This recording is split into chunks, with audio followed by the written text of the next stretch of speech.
Chapter 499. Irene directly laughed at his face. Fengwu girl stood at the side and looked worriedly at Ming, she who was already fighting with the little lowly. Then she looked at these people who wanted to abandon Ming-Shi and run away. These people were too bad. Master said that those who run away in the face of battle are not good men. Are you sure your master meant this? You guys go now. Fengwu said expressionlessly. Irene was stunned. Now was not the time for a girl to throw a tantrum. Do you really want your sweetheart to be cannon fodder? Fengwu, don't make a fuss. Mo Geoffrey's face sank. He also thought that Fengwu was throwing a tantrum. But now was not the time to throw a tantrum. Ming-Shi and the others were about to be abandoned. How could you make a fuss like this? If they really left, Ming-Shi and Yao Yu would really be left here to die. Even Skycliff looked at her disapprovingly. He felt that she shouldn't throw a tantrum at Ming-Shi's safety. You want us to go? Xiao Wu, what do you mean by this? Zicheng was a little silly. Didn't you guys want to go? Fengwu was puzzled. Didn't they want to go? She already told them to go, so why were they still unhappy? You also agreed to let the two of them stay behind to defend? Someone asked. They all knew that Fengwu was with Ming-Shi and the others. Moreover, they suspected that she was in a relationship with Ming-Shi. Sure enough, husband and wife were birds in the same forest. When faced with disaster, they would fly separately. See, this was it. When she heard that there was a chance to live, she was even willing to abandon her lover. If you guys want to go, then go. I will accompany Ming-Shi. Fengwu said seriously. Bao Bao should be back soon. Bao Bao said that Rainbow Phoenix would have a way. At worst, they could wait for Bao Bao to come back and then go together. No way, this girl wanted to stay and die with that youth. This was true love. The group of men sighed incessantly. They felt a little embarrassed that they had imagined her to be a woman who would fly off on her own in the face of disaster. Why couldn't they meet a woman who was willing to live and die with them? Moreover, she was such a beautiful woman with outstanding looks and character. I'll stay too. It was impossible for Skycliff to leave Ming-Shi behind. They could see that now they had no choice but to agree to let Ming-Shi and the others stop lie because among everyone, only Ming-Shi and Yao Yu had the strength to do so. Even if they didn't want to admit it, it was the truth. He couldn't possibly let everyone stay behind and die together. Skycliff didn't care what others thought. He couldn't leave his companions behind and escape by himself. Skycliff, go with them. Ming-Shi suddenly turned around and shouted. Although he had been fighting against the little lowly evil spirit, he was still at a disadvantage. This evil spirit had cultivated for more than 1,000 years, and was born with a spiritual body. Although his light magic could restrain such evil spirits, it was not very effective against this little lowly. Even Yao Yu's death magic did not have an obvious effect on her. It was obvious that this evil spirit's realm was far higher than the two of them. Ming-Shi estimated that if this evil spirit's strength was compared to a human's strength, this evil spirit would have the strength of a warlock saint at the very least. With so many people surrounding her, it would be useless. Besides him and Yao Yu, no one else's attack would have any effect on her. If Xiao Wu's pure sword was still around, his chances of winning would be much higher. Unfortunately, Xiao Wu's pure sword was in the process of upgrading and couldn't be used at all. Ming-Shi could only smile bitterly. He couldn't hold on for much longer. With his current strength, he still couldn't fight against a warlock saint. Instead of everyone staying behind and dying together, it was better to let those who could leave. There was no need to stay and die together, right? Senior, you should leave too. I'll hold on, Ming-Shi said calmly. Everyone could tell that Ming-Shi was planning to sacrifice him to help everyone. This made everyone feel a little touched. At the same time, they admired his character. Yao Yu didn't expect Ming-Shi to let her go. Earlier, Ming-Shi was not the only one who had been paying attention to the evil spirit. She had heard Zicheng say that she had a way to leave. However, she was busy fighting against the evil spirit now. It was impossible for her to run over and see what was going on. When she heard that those people wanted her and Ming-Shi to be cannon fodder, she was unwilling to accept it. She was not a hero. She did not have such noble sentiments to sacrifice herself for others. How many people could really give up their own life to seek a chance of survival for others? She believed that most people would not be able to do it. Seeing Ming, she let her go. Yao Yu felt some admiration for this junior brother of hers. A strange warmth flowed through her heart. Zicheng, do it. Ming, she said faintly. There was no despair or resentment in his eyes. His eyes were so calm. It was so calm that it was as if staying here was not waiting for death, but staying as a guest. Mingxi, have you really decided? Mo Geoffrey asked in disbelief. Mog Philip and Skycliffe's characters were somewhat similar. Along the way, he rarely saw his face change. His face was always calm. This was the first time he had seen him lose his composure like this. Take Xiaowu away. Mingxi looked at Fengwu. He wanted to protect this girl. However, he did not have the strength to protect her anymore. He hoped that the next time they met, she would still be fine and not injured. Okay. Mog Philip sighed. This was Mingxi's own decision. He knew that he would be letting down his teacher. However, he had no other choice. Sacrificing one person or everyone dying together, the answer to this question was very obvious. He believed that everyone would choose to sacrifice a small portion of people to save the majority of people, no matter how painful this choice would be. As the leader, he could not protect his own team members. Goff was like this. Mingxi was also like this. He had failed in his duty. Seeing him agree, Mingxi's heart was slightly relieved. Fengwu looked at him stubbornly. Her eyes were very firm. She was not leaving. No matter what he said, she would not leave. She wanted to stay with Mingxi. You can't leave. The little loli was a little angry. Why did these people want to leave her? She wanted them to play with her. The little loli was not tall. Her attacks were fiercer. Mingxi was having a hard time dealing with her. At this time, he pushed Yao Yu away from the battle. At the same time, Zicheng activated the boundary-breaking talisman. A passage that only two people could pass through at the same time appeared. The moment the passage appeared, everyone leaped towards the newly formed passage. Everyone raised their speed to the highest. Mog Philip pulled Fengwu. He wanted to take her with him. However, Fengwu lightly tapped on Mog Philip's arm. His arm suddenly felt numb. After that, he was pushed into the passage by Fengwu. At the same time, although Skycliff was close to the passage, he did not go inside. He used his actions to prove that he was not joking when he said he would stay. He really wanted to stay. At this time, Fengwu pushed him from behind into the passage that was about to disappear. Chapter 500. When Skycliff felt himself being pushed into the tunnel, it was already too late. The tunnel closed before he could react. Before it closed, he only had time to see Fengwu's small mouth slightly open as she said something. Mingxi said to let you go. The expressionless girl said. Skycliff desperately resisted the urge to roast her. Did you forget that Mingxi also said to let you go? The Fengwu girl really did forget. She selectively chose to forget what she didn't want to hear. Only when the tunnel completely closed did she realized that Fengwu didn't leave. His heart was shocked.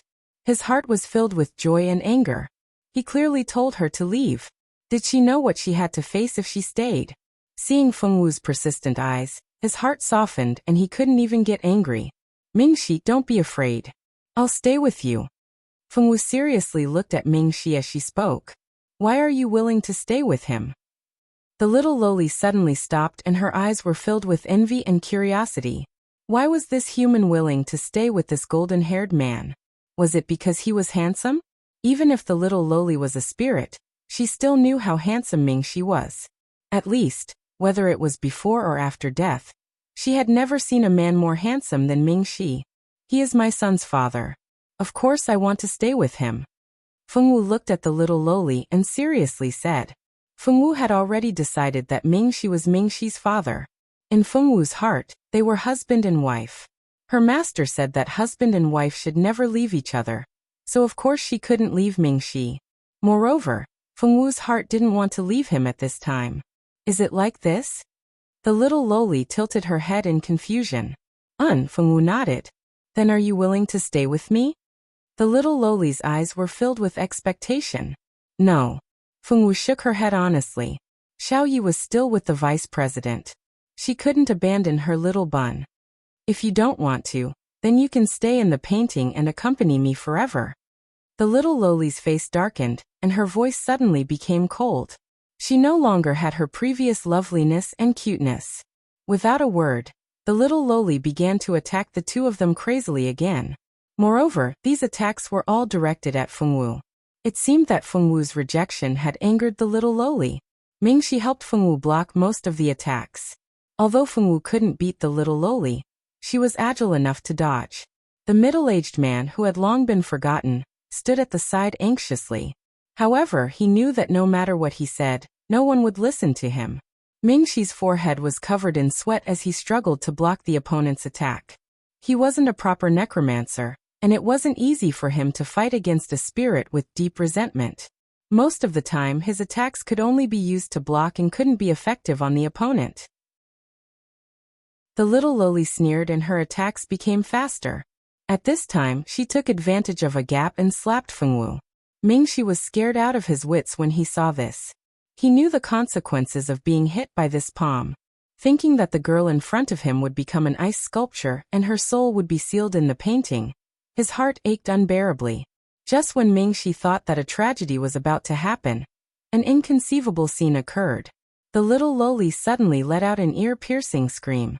That voice sounded incomparably painful, and there was also a deep fear in it. With a whoosh, the little Loli suddenly turned into a stream of light and disappeared from the living room. It seemed that she had discovered a terrible existence and quickly escaped. Mingxi's face was filled with the word dumbfounded. Why was it like this? Xiaoqun woke up? Of course, Xiaoqun couldn't have woken up so quickly. The one who attacked was Pure Flame.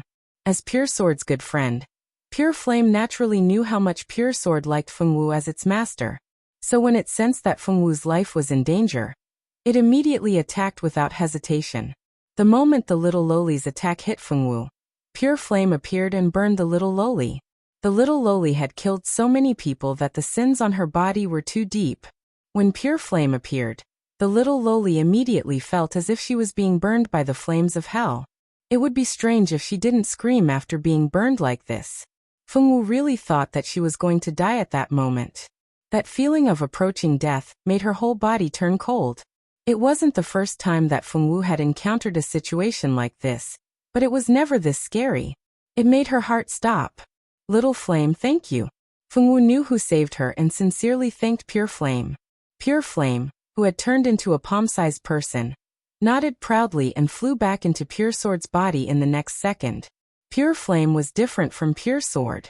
It didn't recognize Fengwu as its master. It only stayed by Fengwu's side because it was good friends with Pure Sword.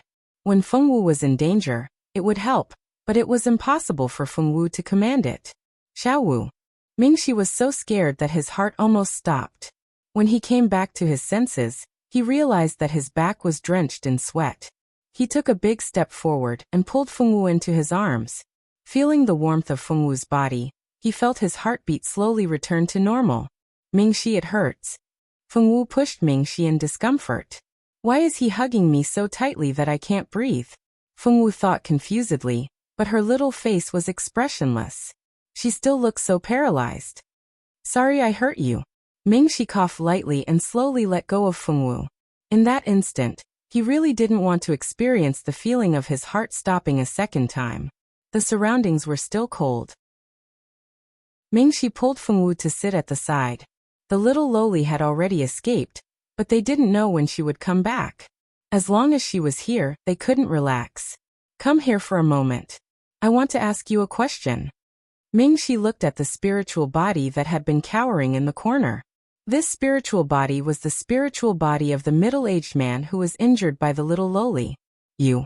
What do you want to ask? He wasn't like the little Loli who had extraordinary talent. In just a little over 1,000 years, he had cultivated to such a level. One had to know that the cultivation of a spiritual body was much harder than that of a human. Because he was bullied by the little Loli all year round, his strength couldn't improve. He was already a spiritual body that had lived for more than 1,000 years, but he was still so weak. That child, where's her father? Why haven't I seen them? This was something that Mingxi didn't understand. Even the craftsman who made the dolls was still here, so why weren't the child's parents here? Them. They were eaten by those children. Back then, he released the children's spiritual bodies so that they could take revenge with their own hands. He knew that he would be killed, so he was already prepared to die. However, he didn't expect that the children's spiritual bodies that were made into dolls would be so cruel. Not only did they want to kill him, they also wanted to eat his soul. Later, the little loli wanted to keep him alive to play with, so she kept him alive, allowing his soul to survive until now. Chapter 501. When he first released those spirits, he had already expected that those children would take revenge on him. He could also imagine that whether it was him, the young mistress' parents, or everyone else in the castle, they would all be killed by those spirits. None of them would be able to survive. However, he did not expect the hatred in the children's hearts to be so deep that they even wanted to tear their spirits apart and eat them. Speaking of which, he was the only spirit body that was still alive among all the participants after that incident. Then why are you fine? Fengwu asked curiously as she nestled in Mingxi's arms. The man smiled bitterly. Missy hates me. She wants me to stay and slowly be tortured by her. He deserved all of this. He could not blame anyone. He did not hate Missy. Let me ask you again. Was the first woman to die here killed by an evil spirit sent by your Missy? Back then, Regina's appearance when she died had always made him feel strange. After that, many things had happened and many people had died. However, those people had all died in the same way. They had all been killed by the extreme in aura. Only Regina, who was the first to die, looked different from the others. He suspected that there was something fishy about this. The ones who killed Regina were probably not the undead. The undead did not need the blood of the living. There were only two things that needed the blood of the living. One was the blood race, and the other was the Shura race. The blood race feared sunlight, and the Shura race feared the aura of the human world. Although the possibility of these two races appearing in the desert was not high, it was not impossible. Whether it was as he guessed, only this spirit that had lived here for thousands of years could answer him. That girl, she really wasn't ordered to be killed by Eldest Mississippi. Eldest Miss hates us men the most because the children we caught were all little girls, and the ones who killed them were all men. Therefore, those children hated men the most. In their hearts, men are not good people. They are bad people who will kill them. That's right. That's why every time someone breaks into this place, First Miss would let the others kill the men first before killing the women. If that girl called Xianni hadn't taken the doll that First Miss had left behind, First Miss wouldn't have killed her so early. Who killed Regina? Is he one of us? Mingxi asked. I don't know who she is. None of you have ever called her by her name, but she's easy to recognize. She's been wearing a cloak the whole day and has never shown her face. By the way, beside that woman, there was always a man who massaged like her. The middle-aged man thought for a moment before replying. When Regina died, he had seen it. However, since these humans wanted to kill each other, it had nothing to do with spirit bodies. Naturally, he had not thought of stopping them. Furthermore, he had been in the painting for a long time. If he had not been responsible for these outsiders coming here and preventing the young lady from having the time to care about him, he would not have been able to come out of the painting so easily. Mingxi's eyes darkened. It was actually the woman beside Boss Hart.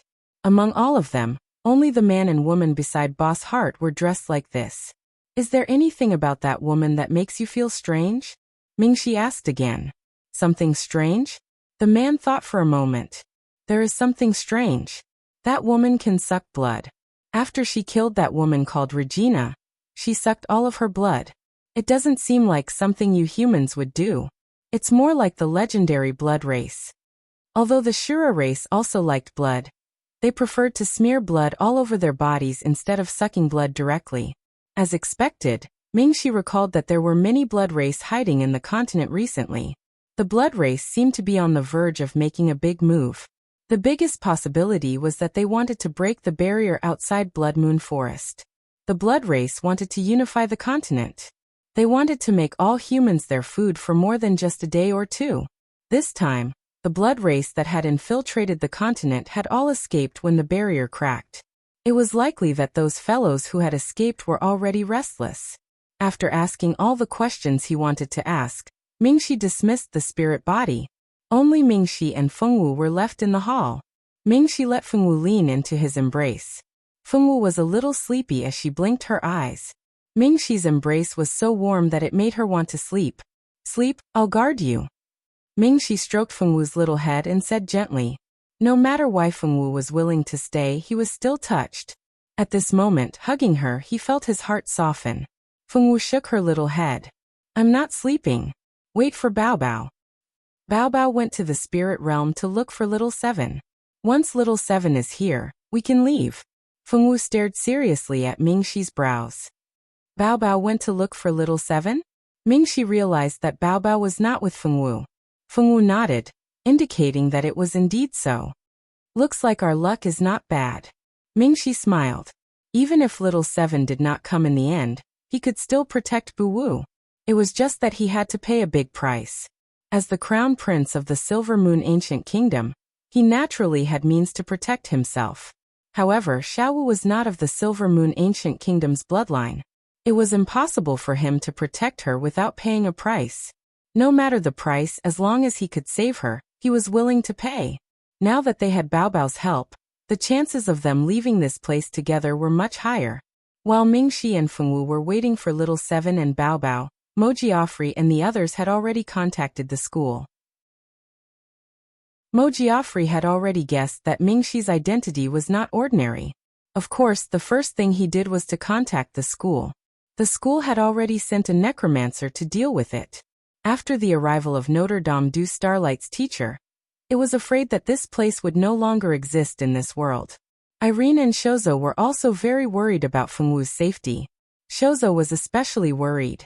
Fengwu had saved his life. He wanted to save Fengwu, but there was nothing he could do. He could only worry in his heart. He knew that among the people who came to the desert wasteland, there were people from Star Hall. If they were willing to help, would Xiaowu still have a chance? As for the future Lord Moon King, he was not worried. Lord Moon King was the chosen one with the bloodline of God. He was protected by the world's consciousness. It was impossible to kill Lord Moon King. The world's consciousness would protect the future Moon King, but it would not protect Fengwu. Fengwu was the most dangerous. Irene felt that it was a pity. A girl like Fengwu who was willing to live and die with the person she loved, in modern society, could only be found in novels. Chapter 502. Irene felt that it was a pity. A girl like Fengwu, who was willing to live and die with the person she loved, could only be found in novels in modern society. It would be a pity for such a pure girl to die. Aaron's heart was filled with regret. The others surrounded Zicheng and thanked her for saving their lives. Zicheng repeatedly told them that they didn't need to be so polite. Those people left their keepsakes to Zicheng before leaving. Zicheng's harvest this time was very good. She gained the favor of most people here. Why most people? People like Skycliff, Irene, Shouzo, and the others didn't take her kindness to heart, especially Skycliff. After being pushed out by Fengwu, his face didn't look good. When he was very young, he was chosen to be Mingxi's personal bodyguard.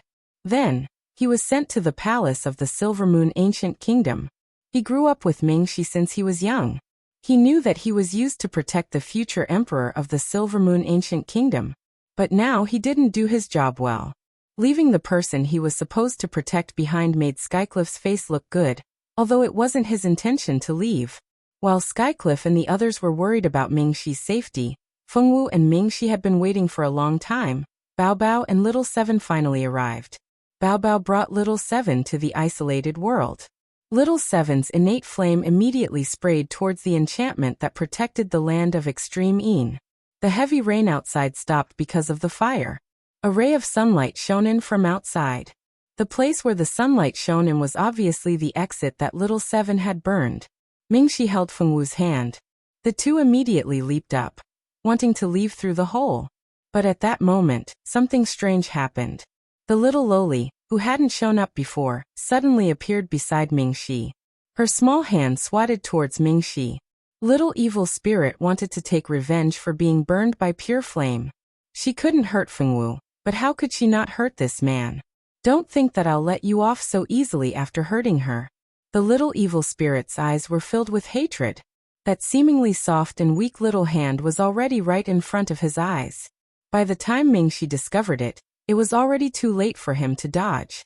He only had enough time to cast a light spell at the little evil spirit.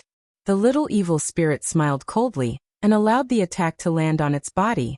At this moment, the little lowly evil spirit's small hand had already slapped Mingxi's arm.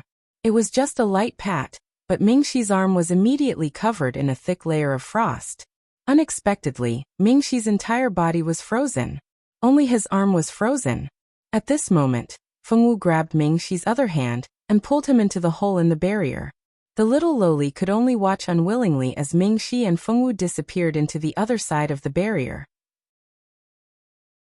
She let out an angry roar. That human! How could he not die under the extreme yin qi? That was impossible. No matter how much the little lowly didn't believe, Mingxi and Fengwu still managed to escape. When the sunlight shone on Fengwu and Mingxi's body, this kind of warmth was something that they hadn't felt in a long time. Student Mingxi. A cry of surprise was heard the moment the two of them landed on the ground. About 2 seconds later, an old man with white hair and beard holding a magic staff ran to Mingxi's side at a speed that didn't match his age. Mingxi Fengwu. Not long after the old man ran over, Mogfiel and the others also surrounded them. There was no one else around them. In order to wait for the teacher sent by the school, Mogfiel and the others naturally couldn't just leave. They had to stay here and wait for the teacher to arrive. Besides, in order to save them, Mingxi willingly stayed behind to block the evil spirit. After receiving such a big favor, how could they just leave? They had already waited here for a whole day. It turned out that the flow of time inside the barrier was different from outside. They felt that not much time had passed inside, but a whole day had passed outside. This time, the teacher was worried about Mingxi and Fengwu's safety. He used a teleportation magic and arrived here within an hour. Although the necromancer came, he couldn't enter the barrier and couldn't save them. Fortunately, they came out on their own. Otherwise, when the teacher opened the barrier, no one knew whether Fengwu and Mingxi would still be alive. Mingxi's hand. Zicheng saw Mingxi's hand turned into a popsicle and covered her mouth in shock. This is extreme yin qi. The necromancer sent by the school also had a change in expression. The extreme yin qi killed people invisibly. If Mingxi didn't have the god's blood to protect his body, he was afraid that at this moment, he would have already died. GG. Little Seven worriedly flew to Mingxi's side and spat out a mouthful of God's fire from her mouth, melting the ice on Mingxi's hand. Look! The ice melted, the ice melted. Irene happily shouted. The old mage hurriedly went forward to check on Mingxi's injuries. His face still didn't look too good. Teacher, what's wrong with my arm? Mingxi felt that even though the ice melted, he still couldn't feel his limbs. Even if the teacher didn't say anything, he guessed that his hand was in some trouble. Maybe if he was unlucky, his hand would be crippled. Many of the nerves in your arm have died. I have to bring you back to school immediately. If we delay any longer, I'm afraid that you won't be able to keep your hand. The old magician said seriously. Then what are we waiting for? Teacher, quickly bring him back. Tang Nuod immediately said. No matter what, Mingxi was his savior. Of course, he didn't want his savior to become a cripple. I'll go too. Fengwu held Mingxi's uninjured hand and stubbornly said. No, you have to obediently stay here and complete the mission. This mission is very important. We can't fail. I probably need to go home for a while. Although my injuries are serious, my family will find a way. So don't worry about me. Wait for me to come back. Mingxi pulled his hand away and patted Fengwu's little head. He was well aware of his own injuries. It seemed that he had to make a trip back to the Silver Moon Ancient Kingdom. But Xiaowu, this mission was very dangerous. There were also vampires with unknown intentions. He was worried that there would be more unknown dangers on the road. Fengwu looked at Mingxi expressionlessly. After a while she nodded. I'll wait for you to come back. Fengwu said. Okay. Mingxi's eyes revealed an indescribable gentleness. The old magician looked at the ambiguous scene between the two and sighed in his heart. He was getting old. Even the next Moon Emperor had a sweetheart. Mingxi left. Before he left, he said that he would contact Fengwu and let her know if his fever was getting better. Fengwu stayed with the team and continued the mission with the others. After they left, 2 white-haired old men came to this place. The little lowly, who stayed in the land of extreme negative energy, suddenly felt her heart palpitate. Mingxi left. Fengwu missed him. Mingxi said that he didn't know what love was. Mingxi said that he liked a lot. She liked Mingxi. If she didn't like him, she wouldn't have let him be Xiao Ye's father.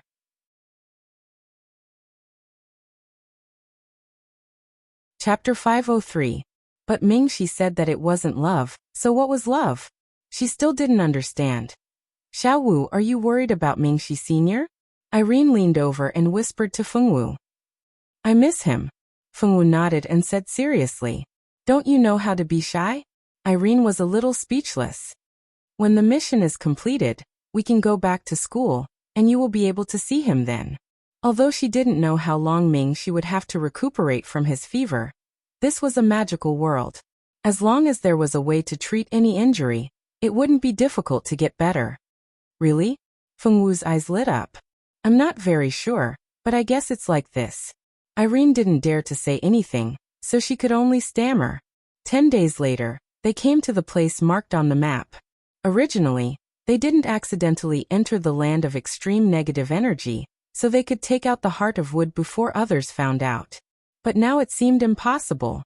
Why was this so? It was because in the heart of wood's sealed land, a small oasis had appeared in the barren desert wasteland. Although there were only a few ordinary plants growing wildly in this small area, there was still a small oasis. But this kind of strange phenomenon couldn't be hidden from people who were interested. Once someone saw it, unless they were a fool, they would be able to guess that there was something wrong with this place. At this time, there were already many people around this place, waiting for the treasure to be unearthed. The heart of wood was about to break out of the seal in a few days, and there were so many people around here. It was impossible for them to take the heart of wood without leaving a trace. What should we do now? Huozhua saw a large group of people around here, and didn't know what to do for a while, so he had to ask Captain Moghead. Wait. It was obviously impossible to open the seal and take away the heart of wood in front of so many people. If they wanted to take away the heart of wood, it seemed that they had to spend a lot of effort to get the heart of wood. Everyone could only stand outside the oasis and wait for the heart of wood to break out of its seal. Then they would be able to obtain the heart of wood. This wait lasted for 5 days. 5 days later, the aura of wood element magic in the air shook violently, and the light of wood element magic appeared within a radius of 10,000 miles. Many plants broke out of the ground, and the barren desert suddenly grew many wild flowers and plants. Although these flowers and plants were not expensive, they were a rare sight in the desert wasteland where no plants grew. Just as flowers and trees were growing everywhere, a green water droplet-shaped creature suddenly flew out from the ground. This little thing flew in a certain direction as soon as it appeared. The treasure has appeared. It wants to run, quickly stop it. Someone hurriedly shouted. Spells flew in the sky. Many people even used flight scrolls in an attempt to grab the heart of wood from the sky. Among so many people, very few people knew that this treasure was the legendary treasure that wood-type magicians yearned for the most, the heart of wood. In the sky and on the ground, people constantly joined in to try to catch the heart of wood. They might not know what kind of treasure it was, but they didn't need to know immediately. This treasure had to be in their hands first. As for what kind of treasure it was, they could slowly study it later. Go. More Jeffrey gave the order, and everyone in the team chased after the heart of wood. When Zicheng saw the heart of wood for the first time, she had a feeling that it should be hers. It was something that belonged to her, just like the heart of water. It belonged to her. This feeling came out of nowhere, but she deeply believed in this feeling. Irene noticed that Zicheng was secretly forcing out blood essence. She wanted to secretly form a contract with the heart of wood. It was no wonder that in the novel, Zicheng would so coincidentally gain the favor of the heart of wood and take the initiative to form a contract with her.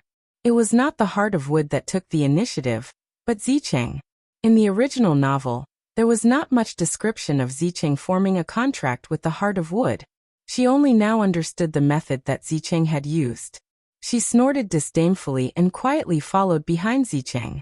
On the surface, she was helping Zicheng, but secretly, She stopped Zicheng from forming a contract with the Heart of Wood several times. Zicheng was secretly annoyed, but there was no way he could vent it on Irene. If she scolded him, wouldn't it be a confession? At this time, Caesar and the others were also busy collecting the Heart of Wood.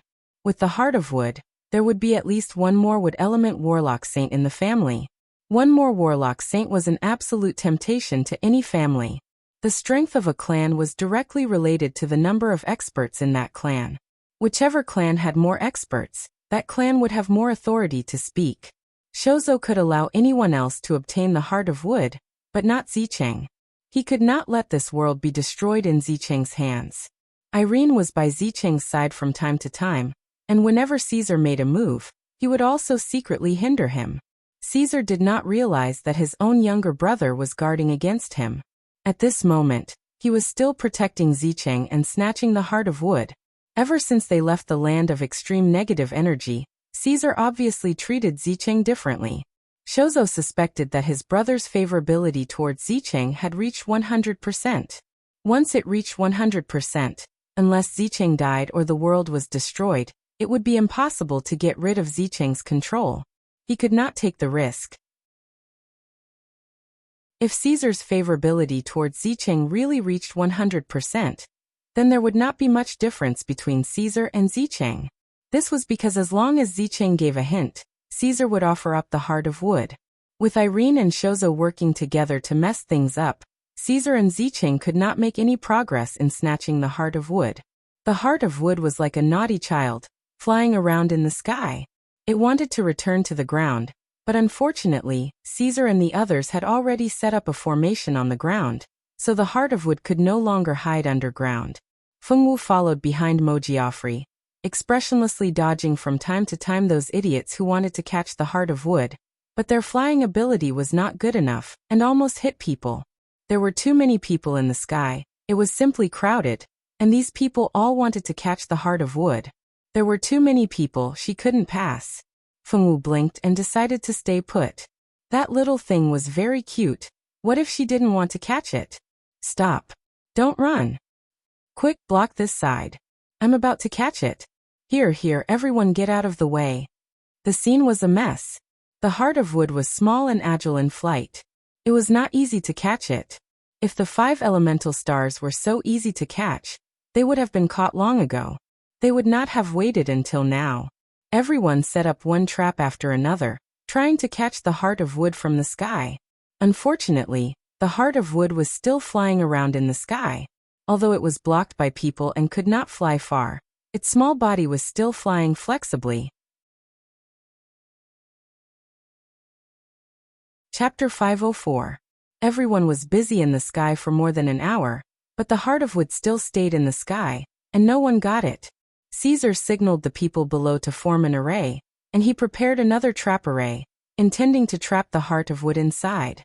The Heart of Wood felt the danger, and directly flew over the crowd into Fengwu's arms. Fengwu suddenly felt something in her arms. Looking down, she saw a small green teardrop-shaped thing, which seemed to be a little shy nestled in her arms. From time to time, it would look at her with shy eyes. Strange, this little guy clearly had no eyes, so why could she feel that she was being carefully looked at? Fengwu never thought too much about things that she couldn't understand. Her small hands hugged the Heart of Wood, and she was very interested in this round and slightly cold little thing. Hand over the treasure. Fengwu had just hugged the Heart of Wood when she didn't expect that the people who had participated in the fight from all directions would all surround her after the sudden change of events. Their goal was very similar. They were all here for the Heart of Wood. Protect Fengwu.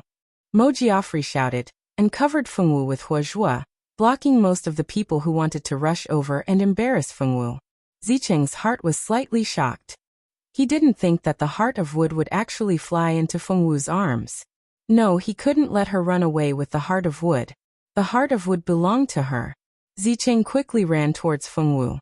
Now that Fengwu had not formed a contract with the Heart of Wood, she still had a chance. Would Irene let Zicheng succeed? Of course not. Irene had already run over as soon as the Heart of Wood approached Fengwu.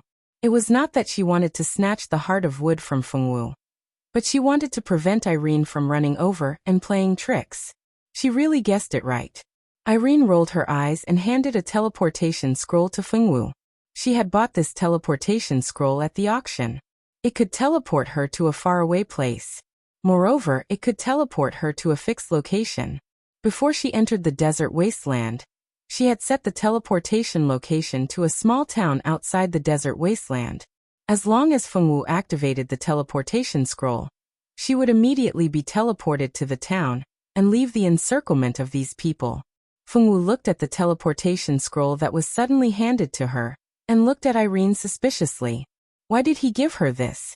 Fengwu's eyes seemed to be saying something. "Let's go," he said as he stuffed the teleportation scroll into Fengwu's hands. In the next moment he appeared in front of Fengwu, blocking her path. Afraid that Fengwu would foolishly wait for them in the town, Irene turned around and said, "Leave this place. Don't wait for us, go back to school immediately." This time Fengwu understood. After nodding her head, she inserted her douqi into the teleportation scroll. Then, a 1-meter-wide teleportation array appeared under Fengwu's feet. This teleportation array only appeared for about a breath of time, before Fengwu was teleported away. Where is she? Where did she go? They could not believe that Fengwu actually ran away like this. The people of Caesar's family had set up a teleportation array. Any teleportation scroll should not be able to be used. How could Fengwu use a teleportation scroll to leave? Everyone was puzzled, but their feet did not stop moving. They scattered in all directions. They did not know where Fengwu would be teleported to, so they could only look around and try their luck. Zicheng's heart was filled with resentment. The scene of Irene helping Fengwu to escape just now happened in front of her eyes. She had tried her best to stop it, but it still did not work. When she arrived, Fengwu had already left. The desert wilderness was so big, where could she find her? If it was not for the fact that she could not attack Fengwu in front of Mojiaffre and the others, she would have already used magic to force Fengwu to stay, but she could not. If she did so, she would become a sinner of Notre Dame du Starlight in the future. She was not strong enough now. She still needed the name of Notre Dame du Starlight. Now was not the time to fall out with Notre Dame du Starlight. Except for Mojiaffre and the others, everyone else went to chase Fengwu. Mojiaffre gave Irene a look of approval. Well done. If it was not for Irene's teleportation scroll, it could be said that it was impossible for them to protect Fengwu among so many people. Who could come here was mediocre. In order to complete the task, all of this is what I should do, Irene quickly said modestly. In fact, she was laughing crazily in her heart. Now she wanted to see what Zicheng would do. Without the heart of wood, how could he use the heart of 5 elements to speed up his practice and become another legend after Long's gamer? For Irene's modest performance, Mojiaffre nodded with satisfaction. Everyone was happy that half of the task was completed. The other half had to be confirmed that Fengwu had sent the heart of wood back to the school. Among the several people, only Zicheng's mouth did not match her heart. Her face was full of joy, but her heart was gloomy. She wished she could cut down Irene, who ruined her good thing with a sword. However, the female lead was worthy of being the female lead. Her acting skills were unworthy of the Oscars. Except for Irene, who already knew the true face of the female lead Zicheng, the others did not find that her mouth did not match her heart. They were very pleased with the performance of the 2 second-year students. Knowing that Fengwu had been sent out of the desert wasteland, there was no need for them to stay. After Zicheng determined Fengwu's position, the first thing she suggested was to quickly leave the house and meet up with Fengwu. Irene knew that she had not given up on getting the heart of wood. How could she let her succeed? She suggested to let everyone walk slower and take the others around a few times to avoid being followed by those people. At that time, not only would they not be able to help Fengwu, they would also bring danger to her. Mojiaffre expressed his approval of Irene's suggestion. Then the rest of the people were not in a hurry to hurry. Every day, they took the trackers around. This leisurely performance made the trackers secretly hate. You guys should hurry up and meet up with that woman. Are you going around in circles to tease us for fun? Those trackers were about to burst into tears. Was it easy for them to follow such a big circle? Was it easy? Don't make fun of people like this. No matter how unwilling Zicheng was, there was nothing she could do. unless she abandoned everyone and walked away by herself. But this was obviously impossible. If she really abandoned these people and ran away by herself, she was afraid that it would immediately arouse the suspicion of the other people in the team. Unless she killed all of these people. Thinking of this, Zicheng felt a little regretful. When she fell into the land of extreme negative energy, she clearly could have left these people in the land of extreme negative energy. But in order to brush up favorability, she still brought them out. Zicheng regretted it very much. If she knew that these people would block her way, she would rather earn less points to keep all of them inside. After Yao Yu came out of the land of extreme negative energy, she did not find trouble with Irene and the others. Although she did not want to admit it, the reason why she could survive was because of Mingxi and Zicheng. Chapter 505. Mingxi sacrificed himself at the last moment to save everyone, and Zicheng took out a boundary breaker talisman to bring everyone away. Whether she wanted to accept this favor or not, she had already accepted it. If she continued to look for trouble with Zicheng, it wouldn't make sense. Yao Yu no longer looked for trouble. The small team slowly walked through the desert wasteland. It looked like the whole team was out on a trip. Irene and the rest were at the back, walking in circles at a leisurely pace. Fengwu had already left the town. She listened to Irene and decided to go back to school first. If she wanted to go back to the central city where Notre Dame du Starlight was from, she had to find a teleportation portal. The location of the teleportation portal was not a problem for Fengwu. After getting a ride, she used her fastest speed to rush to the city where the teleportation portal was located. 10 days later, Fengwu returned to the central city and handed over the Heart of Wood. When handing over the Heart of Wood, Fengwu repeatedly confirmed with the vice principal that they would not harm the Heart of Wood. Only then did she hand it over. If the vice principal said that he wanted to harm the Heart of Wood, Fengwu would definitely not hand it over. After so many days of interaction, Fengwu had already become friends with the Heart of Wood. How could she bear to let the vice principal and the rest hurt her new friend? Before the vice principal took the Heart of Wood away, he returned Xiaoyi. Xiaoye's cute little face was getting rounder and rounder. His limbs were even fatter. Fengwu frowned. So fat. Hearing that, Xiaoyi started to cry. Mommy is bad, Xiaoyi is not fat. Seeing Xiaoyi crying, Fengwu's face was wooden as she coaxed him. Don't cry, don't cry.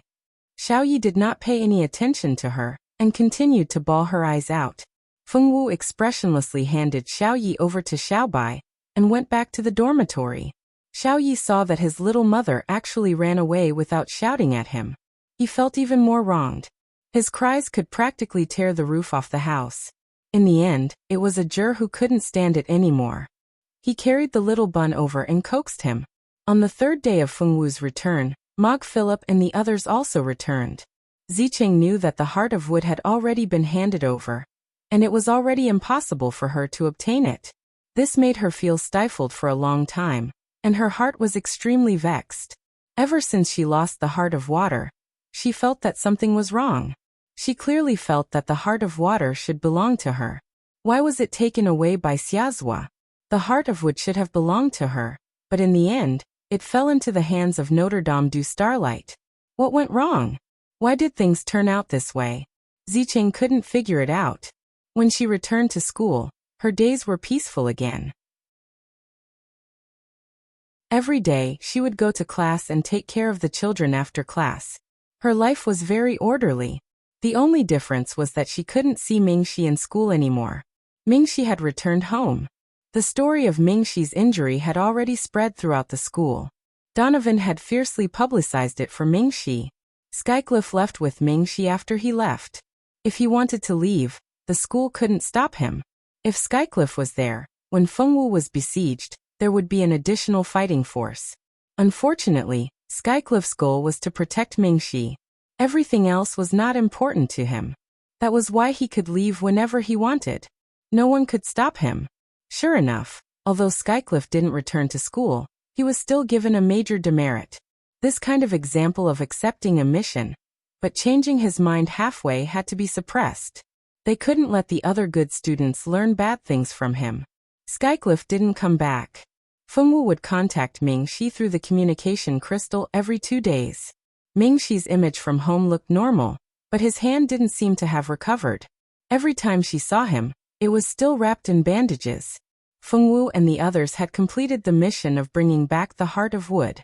Everyone was awarded a large number of points, which could be exchanged for some useful magic items in school. Fengwu wasn't very interested in these. The points hadn't been used, so she saved them for when she needed them in the future. Time passed by unhurriedly. In the blink of an eye, another 3 months had passed. During this time, the plot of the original novel was still moving forward without Fengwu noticing. Although Zicheng had lost the Heart of Water and Heart of Wood, she had also obtained the inheritance of 2 ancient magicians. For a time, she was in the limelight. Irene was still behind Zicheng, causing trouble for her from time to time. Ever since she knew that Zicheng would destroy this world. Even if Irene didn't want to interfere with the female lead, she couldn't do it. If she didn't care about Zicheng, she was afraid that Zicheng would destroy this world before she could ascend to the God realm. She didn't want to be cannon fodder on Heavenly Wind Continent for no reason. Although she didn't have to become the female lead after transmigrating, she didn't want to be cannon fodder either. Because she didn't want to be cannon fodder, Irene became more and more comfortable in causing trouble for Zicheng. But the more she caused trouble, the higher the chance of being discovered. As a matter of fact, Zicheng had already discovered that Irene was intentionally causing trouble for her. During this time, she had been causing trouble for Irene. The two of them causing trouble for each other had already become a common occurrence. From the internal strife to the external strife, the two of them were like fire and water. As Zicheng and Irene were not on good terms, Zicheng's diehard fans had also caused trouble for Irene. And it was difficult for Irene to be surrounded by people who didn't like Zicheng. Although Zicheng had the favorable impression system, his ability to attract girls was too strong. This made some girls who had their boyfriends stolen very unhappy. Both sides had fought a few times, with both sides winning and losing. All of this had nothing to do with Fengwu. During this time, Fengwu had been very obedient. Calling Ming-Shi once every 2 days had already become a part of her daily life. In the dormitory, Rika occasionally causing trouble for her, had also become a part of her daily life. During this time, Irene had come to look for Fengwu a few times. Towards Fengwu, this girl who was willing to live and die with the person she loved for love, Irene had some admiration for her. In the school, when Fengwu was in danger, she didn't care about anything else and stayed behind with Ming-Shi to wait for death. Everyone was full of admiration for the way she left the chance to live for others. Many boys expressed their envy, jealousy, and hatred towards Ming-Shi. Why hadn't they met such an infatuated girl? This world was too unfair. The girl's view of Fengwu had also become much smaller. No matter what her character was like, whether she had given birth to a child or not, at least her feelings for Ming-Shi were real. She was willing to die for him. How many people could compare to her heart that was willing to die for him? Hearing that Fengwu was willing to accompany Ming-Shi in such a dangerous time, Diane was very touched. However, she wasn't moved to the point that she would withdraw to fulfill Fengwu's wish. She just came to see Fengwu and made a declaration of fairness. Fengwu just blinked her eyes. She didn't understand. In these 3 months, Feng Yanran also didn't idle. Recently, Feng Yanran also didn't idle. After she killed Mildy and O'Brien, she became famous again. Chapter 506. Fengwu just blinked her eyes. She didn't understand. In the past 3 months, Feng Yanran hadn't been idle. After killing Mildy and O'Brien, she became famous again. This time, she became famous because she stole someone else's fiancé. No one knew if it was because she was particularly interested in other people's fiancés. In short, Feng Yanran became famous again, and it was a bad reputation. Feng Yanran also came to Fengwu, but Fengwu didn't like to be with people, so Feng Yanran came less and less. Fengwu didn't have much interest in Feng Yanran's gossip, but other people in the dorm were interested. For example, Annika and Silda were interested in all the gossip in the school. I've seen that man. He's really good looking. He's ranked 3rd in the top 10 of the 4th grade. Why would such an excellent person like him fall for a woman like Feng Yanran? Silda stuffed a biscuit into his mouth. The more he thought about it, the more he couldn't understand. I think so too. What else is so good about Feng Yanran except for her face? There are so many men who like her. They must be blind. Annika nodded in agreement. As a single dog who didn't have any suitors, it would be strange if he liked Feng Yanran when he saw such a woman with a bad reputation who was attractive to men. Fengwu sat on the side with Little Bun obediently. She stuffed biscuits into her and Little Bun's mouth. The two of them ate happily. That man is called Aubrey. He's a famous person in the 4th grade. He's good-looking, and he's also a talented magician. He's proficient in both wind and fire magic. He's one of the most popular men among the top 10 of the 4th grade. It's a pity that he's already engaged to a noble girl. Aubrey's family background is just ordinary. I heard that the girl has been in love with Aubrey since he was young.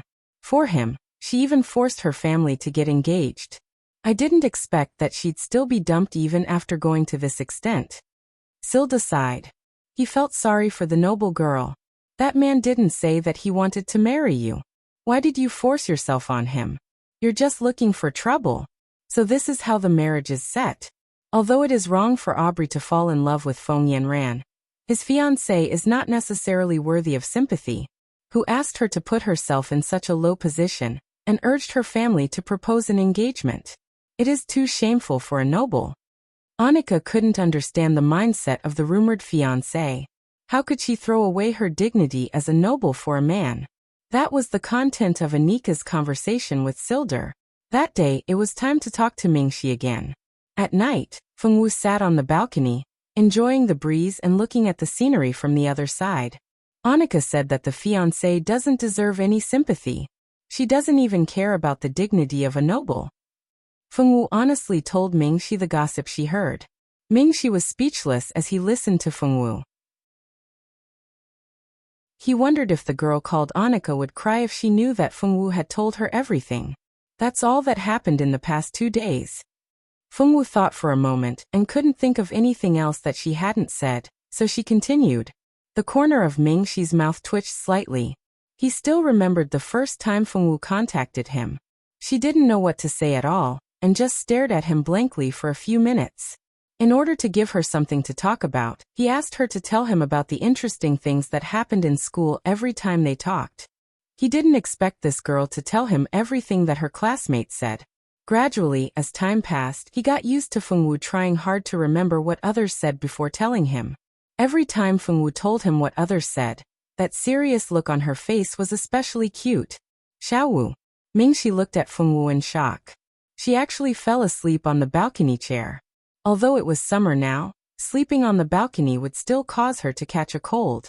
Because he was worried, Mingxi called Fengwu a few times. Unfortunately, it was useless. He could only helplessly let her sleep on the balcony chair. That night, Mingxi watched her all the way until dawn. In the past few months, the situation in Heavenly Wind Continent wasn't good. The Blood Clan suddenly appeared everywhere. No one knew where they got someone to refine cloaks that could block the sunlight. As long as one was wrapped in a cloak, one could walk freely in the day. Because of the large number of cloaked Blood Clan members, no one dared to wear cloaks on the streets anymore. They were afraid that they would be mistaken as Blood Clan members and captured. The Blood Moon Forest was once again in a state of emergency. There was a problem with the barrier again. An unknown person broke the seal of the barrier, allowing the Blood Clan members to escape to the human world to do evil. The Silver Moon Ancient Kingdom would once again send people to reinforce the barrier. The Notre Dame du Starlight would also send a large number of students to fight against the Blood Clan on the front line. A large number of 6th and 7th grade students were sent to the Blood Moon Forest. Feng Tianxing, who had always been involved in the defense of the Blood Moon Forest, was also sent to the Blood Moon Forest. Feng Tianxing's daughter, Feng Yanran, was also sent along. The 2nd to 5th grade students were free to sign up for this battle. As long as they participated, they would be rewarded with points. If they performed well in the battle, they would be admitted to the Star Hall. This was a rare opportunity for many commoners. It was not easy for commoners to stand out. They could only rely on the merits on the battlefield to slowly accumulate their reputation. Only with reputation could one become famous in the continent. This opportunity was placed in front of everyone. Although the battle against the Blood Clan might be very dangerous, it was also accompanied by a great opportunity. As long as they could obtain this opportunity, they might be able to reach the sky in a single step and enter the Star Hall. In this world, there were many people who were willing to fight. From the 2nd to the 5th grade, at least half of the people signed up. The remaining half either felt that their family background was good enough that they didn't need to risk their lives to earn merits, or they didn't have confidence in their own strength, and were afraid that they would lose their lives when the time came. There were also some who weren't interested in the Blood Breeds invasion this time. In short, at least half of the entire school had left, and these people had all joined the battle against the Blood Breeds. Fengwu also joined the battle against the Blood Clan. As for the reason why Fengwu joined, there was only one reason. It was because she had a call with Mingxi. She knew that Mingxi would also appear in the Blood Moon Forest. This time, the person who reinforced the barrier was still Mingxi. Mingxi's hand had mostly recovered. He would be able to return to the school soon. Fengwu wanted to see Mingxi. She really wanted to see him. That was why she took the initiative to sign up. Originally, Fengwu did not have any interest in this kind of battle.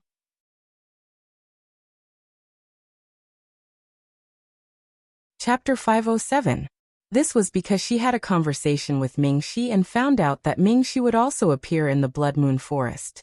This time, the person who strengthened the seal was still Mingxi.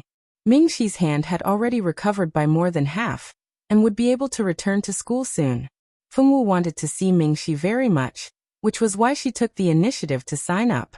Originally, Fengwu did not have any interest in this kind of war. It was even more impossible for her to take the initiative to participate in the war. However, where she could see Mingxi, Fengwu still went to sign up. Most of Fengwu's friends had signed up to participate in this war. Even her roommates had also participated. Rika had always been a strong person. Since everyone in the dormitory was participating, how could she not participate? On this day, everyone who had signed up for the war set off towards the Blood Moon Forest. The Blood Moon Forest was the border between the human race and the Blood Clan. At the border between the two races, a powerful seal was set up. Later on, there was a problem with the seal. Large numbers of Blood Clan members flooded into the human race's territory and fed on human blood, bringing endless danger to the human world. Mingxi had once participated in the repair of the seal. That time, the repair was very successful. However, there was still a problem later on. Once again, the seal was destroyed. This caused the human world's main fighting force to guess that there was a traitor amongst the humans. It was this traitor who helped the Blood Clan to fix the seal from the outside. This was why so many Blood Clan members had flooded into the human world. This time, the seal was badly damaged. Large numbers of Blood Clan members had already started to harm the humans. All the aristocratic families and major powers of the Heavenly Wind continent had gathered their elite disciples to participate in the war against the Blood Clan. In the distant Blood Moon Forest, it had already turned into a battlefield. Both sides had suffered casualties. When Fengwu and the rest arrived at the Blood Moon Forest, they could only feel that the forest was filled with blood. They did not know how much blood the soil had absorbed. There were a lot of people who came to the Blood Moon Forest battlefield. The elites of various aristocratic families had gathered here. On the matter of resisting the vampires, all the aristocratic families on the continent had a common understanding. No matter how many conflicts there were between the aristocratic families, when it was time to fight against the vampires, they would unite and not let the vampires take advantage of them. When Fengwu and the rest arrived, they could only stay in the outskirts of the Blood Moon Forest. Originally, those who were stationed here had a room to rest together.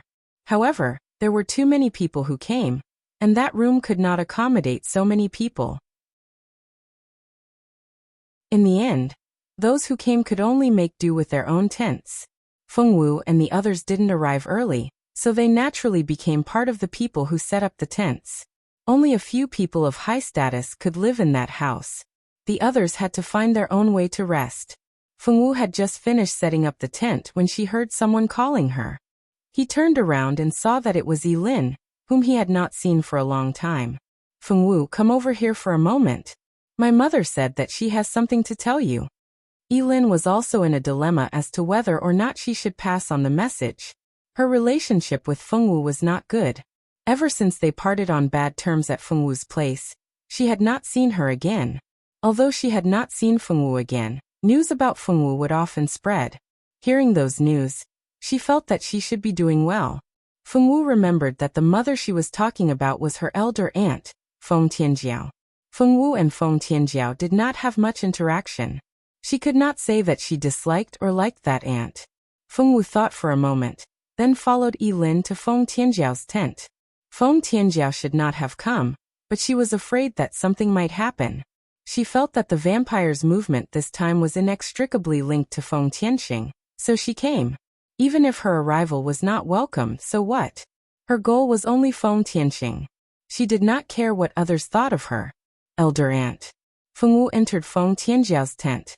Seeing Feng Tianjiao dressed in battle armor, she blinked for a moment before calling out expressionlessly. And Feng Tianjiao nodded and responded, "You're still young. You shouldn't have come to this kind of place." Feng Tianjiao suddenly said, "Forget it.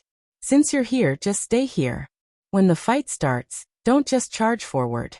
There are so many people here. How can we let a little girl like you charge forward?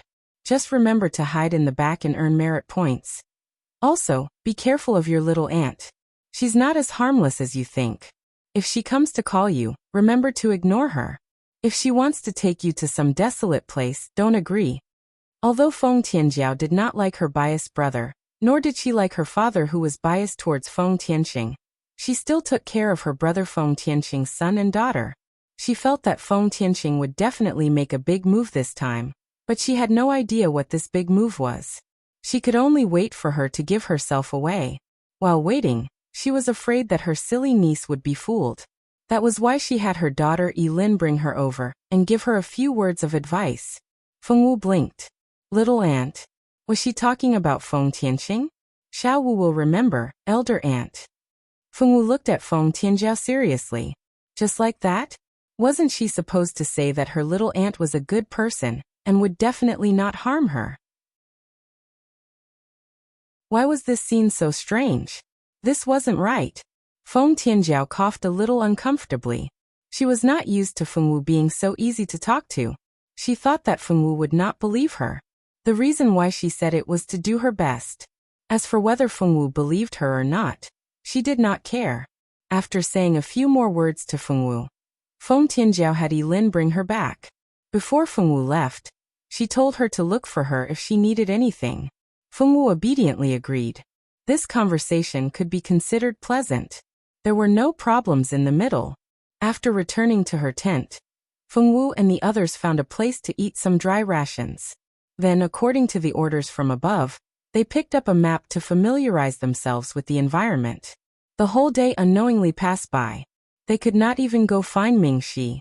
At this time, in an ordinary house on the outskirts of Blood Moon Forest, a few people with extraordinary strength and high status were having a war meeting. This time, there were teachers from Notre Dame du Starlight, as well as Star Hall's Saint Envoys and elders from other large clans. In addition, there were some higher-ups from the Union.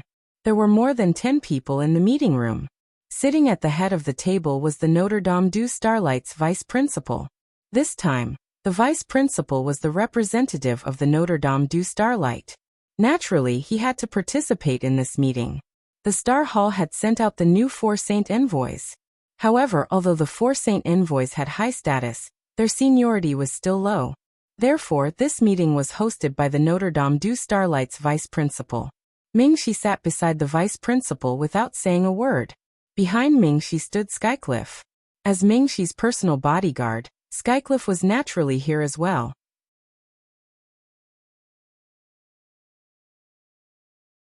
Chapter 508. The Notre Dame du Starlight had sent the new 4 saints. However, although the 4 saints were of high status, their seniority was still too low. Therefore, the meeting was still chaired by the vice principal of the Notre Dame du Starlight. Mingxi sat beside the vice principal without saying a word. Behind Mingxi stood Skycliff. As Mingxi's personal bodyguard, Skycliff was naturally present as well. The Silvermoon Ancient Kingdom had the strongest boundary and seal powers among the 4 great emperors. Therefore, the Silver Moon Ancient Kingdom had to send an important person to reseal the Blood Moon Forest.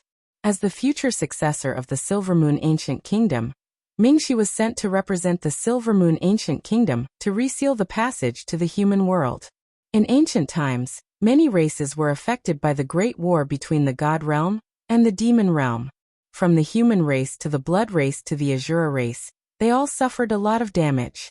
At that time, the Azura King of the Azura race and the Blood Emperor of the Blood race worked together to create a new world.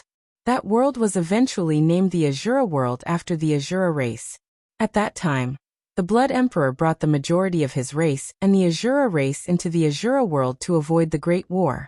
There was also a portion of the Blood race that couldn't bear to leave the human world and live in peace. Because they couldn't bear to leave, there was still a portion of the Blood race that stayed behind. They didn't want to live in a small world. The Blood race in the Blood Moon Forest was the group that chose to stay back. After so many years, these Blood race had also developed. Their race was no longer the same as in ancient times. The current population of the Blood race was several times more than in ancient times. The combat power of the Blood race now couldn't be underestimated. If they were allowed to break out of the seal, the human world would be faced with a great war, especially now that they had mastered the method to avoid the sunlight. An elder representing the Adventurers Guild angrily slammed the table. There must be a traitor among our human race. If we don't find this traitor, even if the boundary is resealed, something will happen again. Elder Roy's words are reasonable. We must find this traitor as soon as possible. Otherwise, we will be attacked from both sides. Elder Heir of the Magicians Guild also spoke. Who is this traitor? Does anyone have any clue? An elder of the Jia clan was also concerned about this issue. Everyone knew that compared to killing vampires, the most important thing now was to find the traitor hiding among them. This traitor was very familiar with the matters of Blood Moon Forest. Moreover, he also knew where the weak point of the barrier was. Such a dangerous person must be found.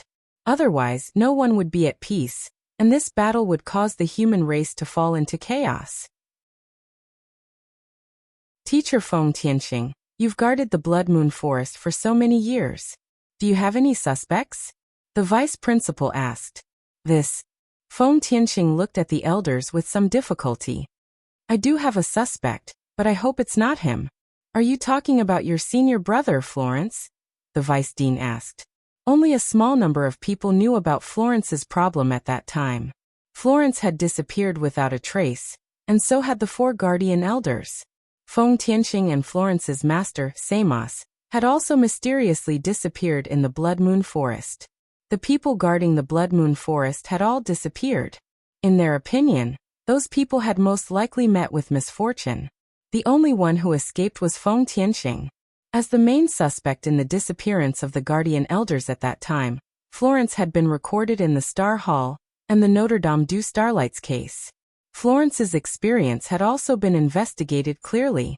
His relationship with a vampire woman was also true.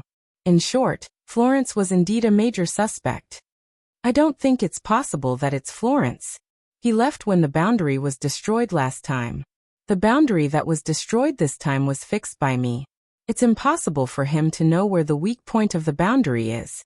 At this time, Mingxi suggested something else. Florence was indeed a major suspect, but it did not mean that others were not suspicious. In his opinion, everyone who had participated in the guarding of the Blood Moon Forest was a suspect. They all had the opportunity to come into contact with the Blood Tribe, and no one knew when they would be successfully brainwashed by the Blood Tribe. His Highness Mingxi is right. We can't just focus on one person. Moreover, I don't think Florence has the ability to destroy the boundary this time, another elder said. This elder was already very old, and was a half-step warlock sage. At his age, it was already impossible for him to make another breakthrough.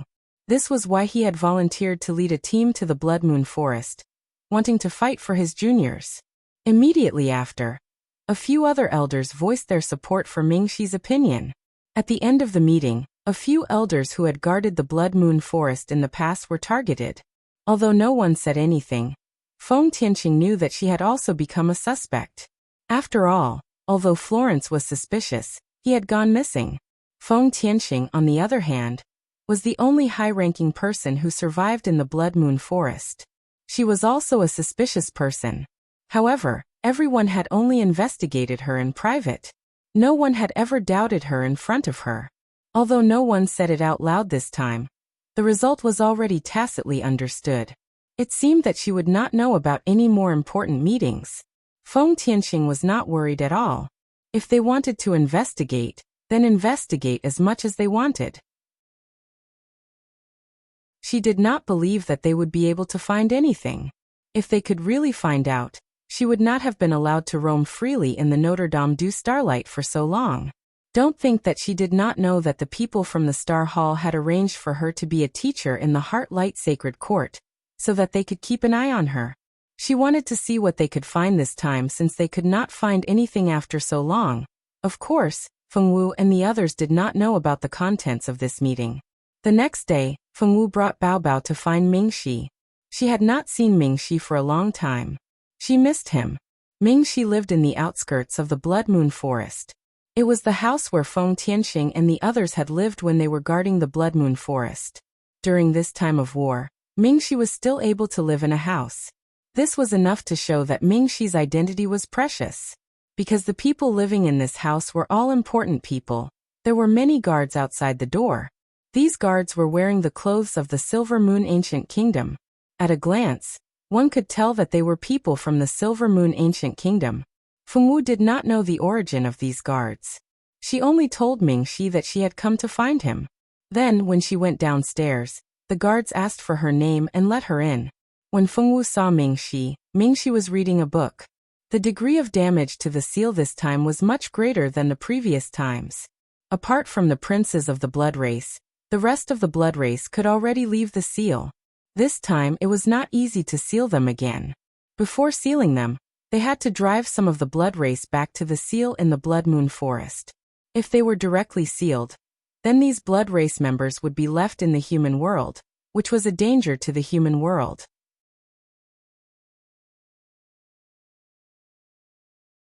Chapter 509. When Feng Wu saw Ming Shi was reading a book. This time, the damage to the seal was much greater than the previous times. Other than the princes of the blood race, the rest of the blood race were able to leave the sealed grounds. This time, it was not easy to seal them again. Before sealing them, they had to chase some of the blood race back to the sealed grounds in the Blood Moon Forest. If they were to be sealed directly, these blood race members would be left in the human world, which would be a threat to the human world. Anything that could endanger the Heavenly Wind continent had to be eliminated. Therefore, Ming Shi was very busy during this period of time. He was busy researching the problem with the seal. This time there was a problem with the seal, and it was so strange. Previously, when he sealed it, he had used Xiaoqun's purification power to purify all the blood qi that seeped out of the Blood Moon Forest. At the same time, the seal was also strengthened. This time, he did not tell anyone about the weak points of the seal. He did not expect that the seal would still be broken. Moreover, it was broken by someone from the outside. This was what Ming Shi could not understand the most. There were not many people in the world who could break the seal that he had set up. Among the known people, there were only a few with such abilities who would not help the blood race. Therefore, the identity of the person who broke the seal was very suspicious. Recently, in order to design a perfect seal, Ming Shi had been reading all kinds of ancient books and had made some progress. When Feng Wu came in, she saw Ming Shi reading the ancient books about the seal. Senior Ming Shi. Feng Wu slowly walked in front of Ming Shi. Every step she took was firm. Her clear eyes revealed a strong sense of attachment. Come over here. Ming Shi beckoned to Feng Wu. Feng Wu obediently walked over. She stood in front of Ming Shi and squatted in front of him. She held up his injured hand. That hand still did not have any warmth, but it was no longer stiff and could move slightly. Does it hurt? Feng Wu held his hand carefully, as if she was holding a treasure. It doesn't hurt, don't worry. Ming Shi patted her head with his other hand and smiled. I miss you. Feng Wu looked up at Ming Shi and said seriously. She missed him. She missed him every day. Was this what Ming Shi meant by love? Feng Wu didn't know whether it was true or not. She only knew that Ming Shi was a very important person to her. She wanted Ming Shi to be Xiao Ye's father, so that their family could be together forever. This was Fengwu's idea, simple and direct. Mingxi's eyes trembled slightly. I miss you too. Yes, he missed her. He missed her very, very much. Every day when he had nothing to do, he would always think of her expressionless face. That face clearly did not have any expression, but he felt that it was extremely cute. Xiaowu. Mingxi softly whispered her name. What? Fengwu blinked her large eyes. Her gaze was misty. Will you be my lover? Mingxi realized that his hands were sweating. His heartbeat had also doubled. It was so loud that it seemed to be ringing in his ears. Fengwu looked at Mingxi seriously. Does that mean we can get married after we become lovers? Her voice was filled with anticipation. Marriage. Wasn't this a little too fast? The moment Fengwu returned, the Ajur immediately pestered her. He knew that Fengwu went to look for Mingxi. Ajur didn't think highly of this pair. Mingxi was the future emperor of the Silver Moon Ancient Nation. His wife would be the future Moon Empress. With Xiaowu's personality, could she be a good Moon Empress? Alright, as long as Mingxi was willing to pamper her. She could live well even if she did nothing but occupy the position of Moon Empress. Wasn't the current Moon Empress a woman who stood aloof from worldly affairs? After giving birth to the youngest prince, Mingxi, she lived alone in a courtyard in the Silver Moon Ancient Nation. She reared birds and flowers every day. The Moon Emperor would accompany the Moon Empress regularly. The couple's relationship was still very deep. Perhaps Xiaowu could be like the Moon Empress, living her own life behind closed doors and not caring about anything else. Although he had thought of everything for Fengwu, Mingxi had to accept Fengwu first. Not only did Mingxi have to accept Fengwu, the rest of the people in the Silver Moon Ancient Nation had to accept her as well. Xiaowu wasn't an ordinary girl. She had a rough life. Moreover, she had Xiaoyi, this little burden, by her side. Would the royal family of the Silver Moon Ancient Nation accept her as the future Moon Empress? The possibility of this was quite low. Every time the Ajur thought of the cruel reality, he couldn't bear to see Fengwu and the others. He really didn't want to see Fengwu jump into this whirlpool, but he didn't know how to stop it. In fact, if it wasn't for Mingxi's status being too high, the two of them wouldn't be unsuitable. Fengwu didn't know about relationships and was too pure. Mingxi was smart and had a big heart. If the two of them were together, Mingxi would definitely be able to take good care of Fengwu. It was a pity that Mingxi's status was too high, and Fengwu already had a child. If Fengwu wanted to be with Mingxi, it would be very difficult. The more he thought about it, the more his head hurt. It was too early to think about this now. It wouldn't be too late to think about it when the two of them were together. Ajur had just chatted with Fengwu for a while when he realized that what he thought was impossible had actually happened. This matter gave Ajur a big fright. The two of them were actually together. Did it have to be so scary? Why didn't there be any signs before this? This was the rhythm of scaring people to death. Ajur could see that Fengwu was in a good mood. It seemed that she could have a happy ending with Mingxi. This made her very happy. At this time, Ajur couldn't tell her the concerns in his heart. Forget it. Let Fengwu be happy for a while. If he said it now, he was afraid that it would only add to Xiaowu's troubles. After chatting with Fengwu for a while, Ajur ran back to his tent to digest the fact that Mingxi and Fengwu were finally together. After returning to his tent, Ajur sighed for a while. This made his roommates feel very strange. What happened to him? Xiaowu is finally together with Senior Mingxi. Ajur sighed and said to his friend who came forward to ask, "Isn't that a good thing?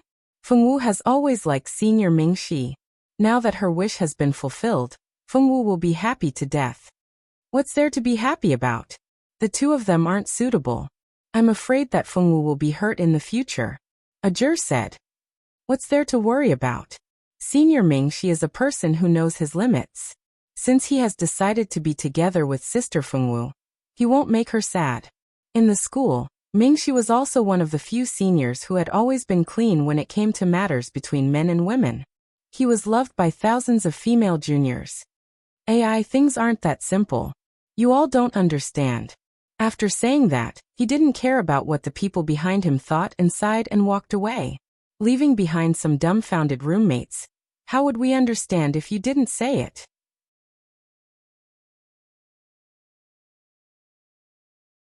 Chapter 510.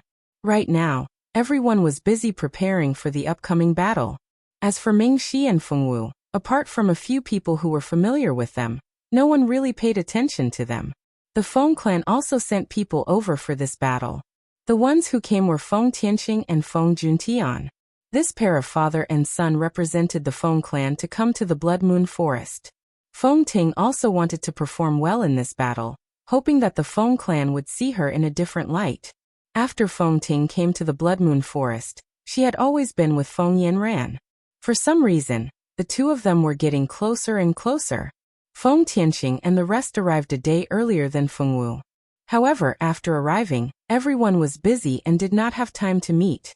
On this day, Feng Tianqing finally took the time to call his daughter over for a meeting.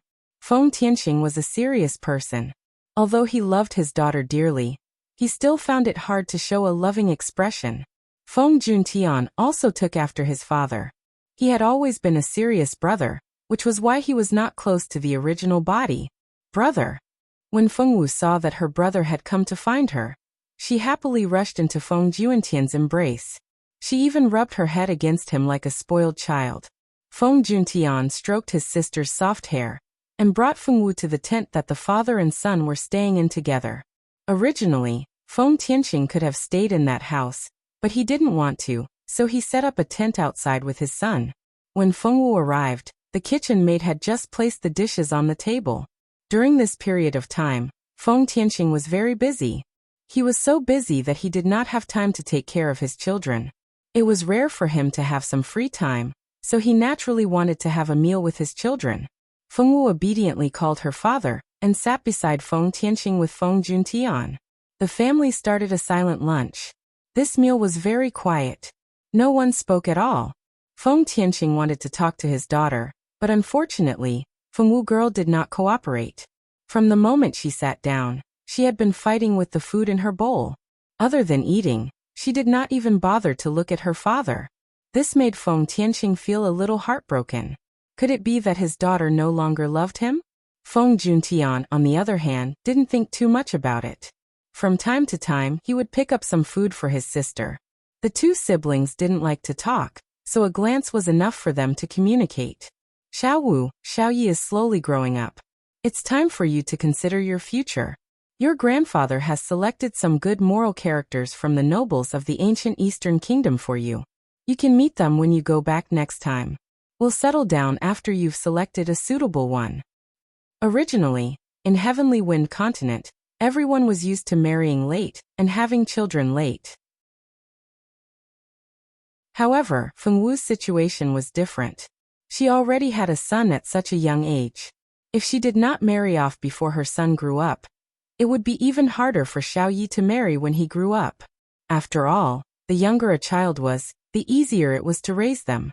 When they grew up and understood things, it was inevitable that they would have some thoughts in their hearts if they knew that they were not their biological children. Therefore, in Feng Tianqing's opinion, he wanted to marry Fengwu off before Xiaoyi grew up and knew who he was. Unfortunately, Feng Tianqing didn't know that his little grandson already knew how to recognize people. He even knew how to speak. Fengwu didn't quite understand what this meant. Her large eyes were filled with question marks. What did he mean by suitable people? What did she want those people for? She didn't understand. Father wants to find a suitable marriage partner for you. When you find Xiaoyi, you can also have a father. You don't have to worry that the person you choose will treat Xiaoyi badly. Our entire Feng family will be your backing in the future, so you don't have to worry. With us around, no matter which man you choose, he won't dare to treat you badly. Feng Juntian saw that Fengwu didn't understand, so he straightforwardly announced Feng Tianqing's plan. Fengwu ate the last mouthful of food and looked at Feng Tianqing with her large eyes as she said seriously, "There's no need. Xiaoyi has a father. I've already found someone to marry." "You have a boyfriend? Which family's brat has such good taste to take a fancy to my daughter?" Actually, Feng Tianqing was a little worried that the man might have bad intentions. Bowu was currently taking care of a child. If there was a phoenix man who wanted to use Xiao Wu to reach the heavens in a single step, it wouldn't be impossible. Although he thought so in his heart, he didn't show it on his face. "It's Senior Mingxi. Senior and I are now lovers." I will marry Ming-Shi in the future, Fengwu said very seriously. However, Feng Juntian and Feng Tianqing felt as if they were struck by lightning. Who did they just hear? Wasn't Ming-Shi the name of the future Moon Emperor of the Silver Moon ancient nation? Could it be that they had the same name? That must be it. Although they admitted that their daughter, sister, was very cute, as the successor of an empire, how could he be dating a woman who already had a child? How could they believe this? He Xiao Wu, you really know how to pick people. This person has the same name as Prince Ming-Shi of the Silver Moon ancient nation. Feng Tianqing laughed dryly a few times to cover up his discomfort. Feng Tianqing and Feng Juntian looked at each other. They both felt their little hearts trembling. Senior Ming, she seems to be the prince of the Silver Moon ancient nation. Fengwu said. It can't be, it's actually the same person. No, absolutely not.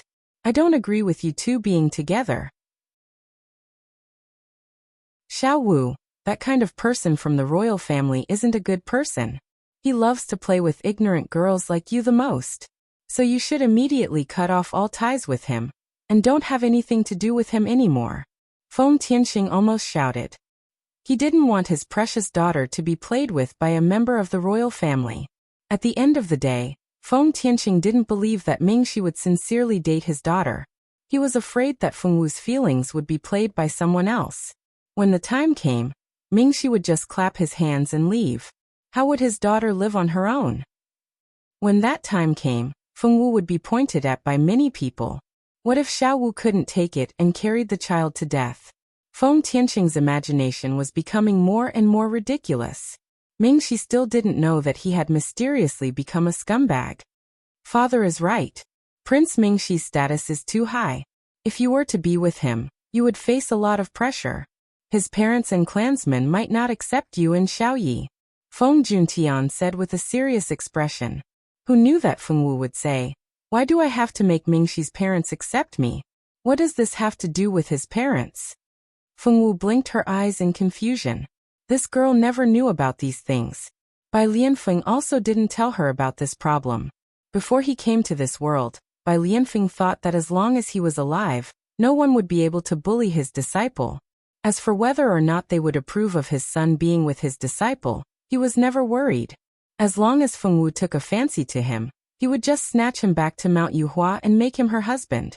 He didn't believe that anyone would dislike his disciple.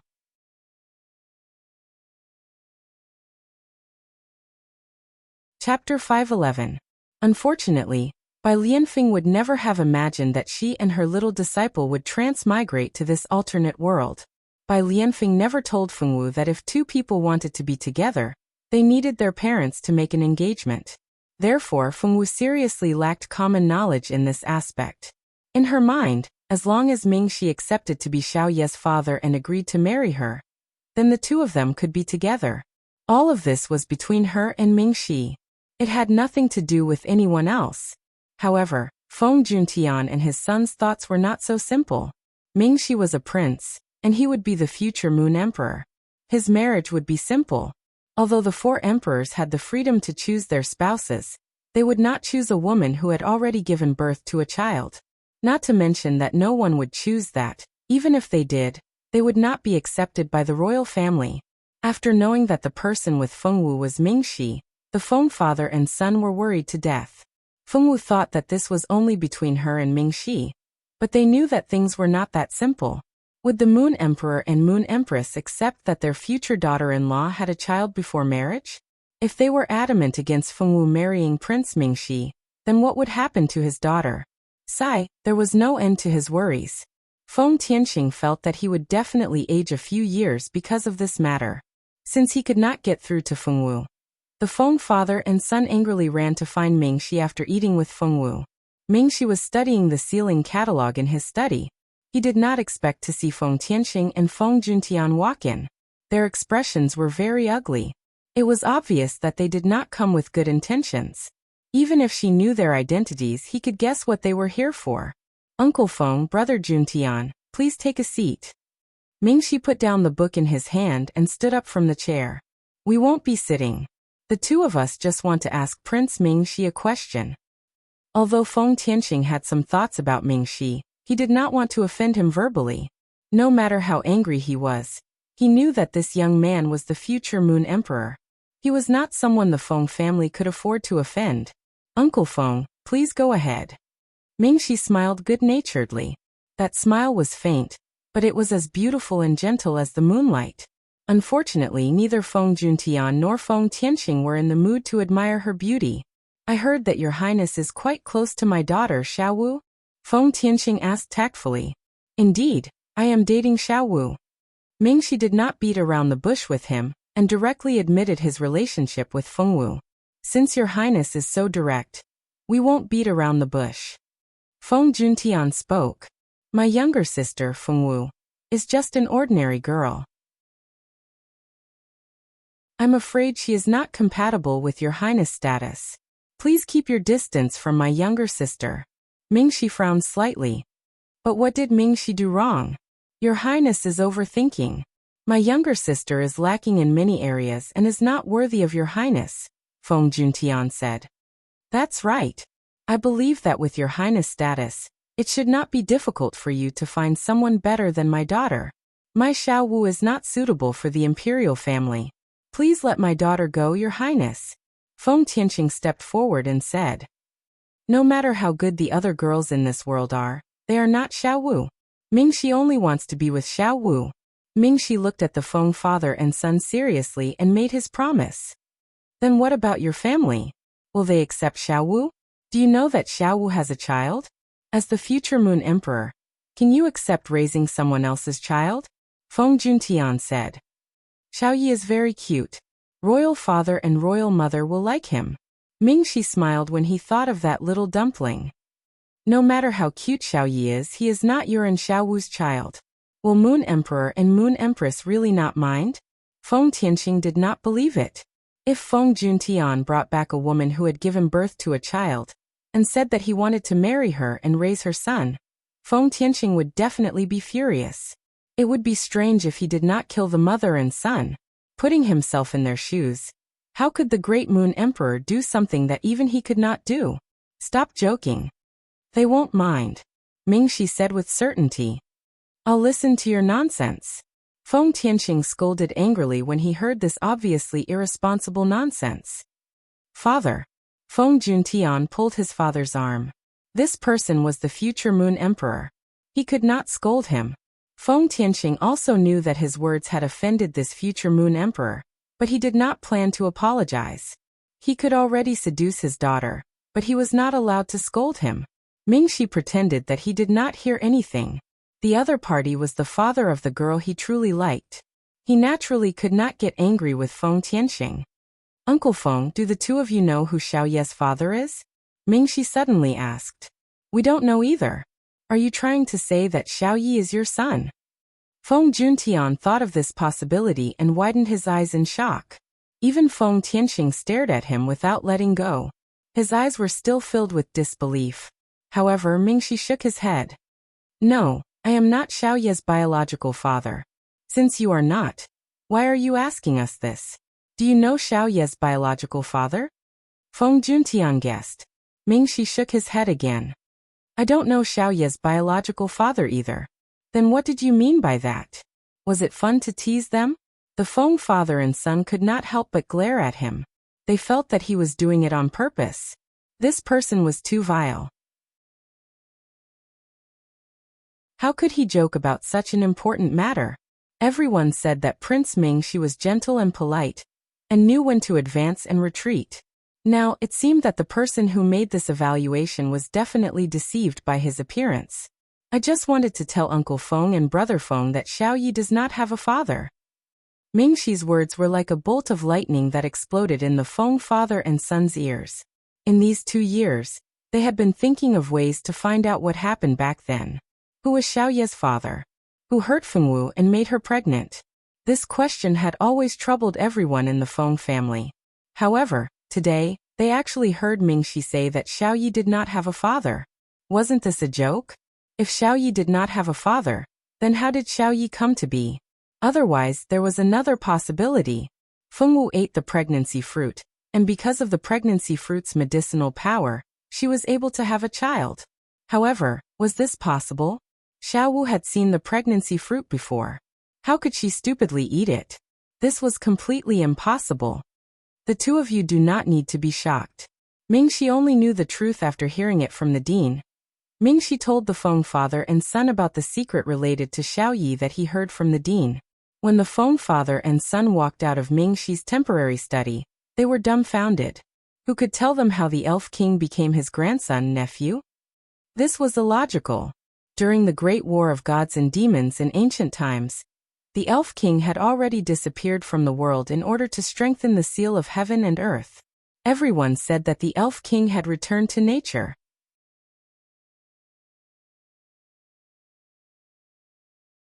Chapter 5:12.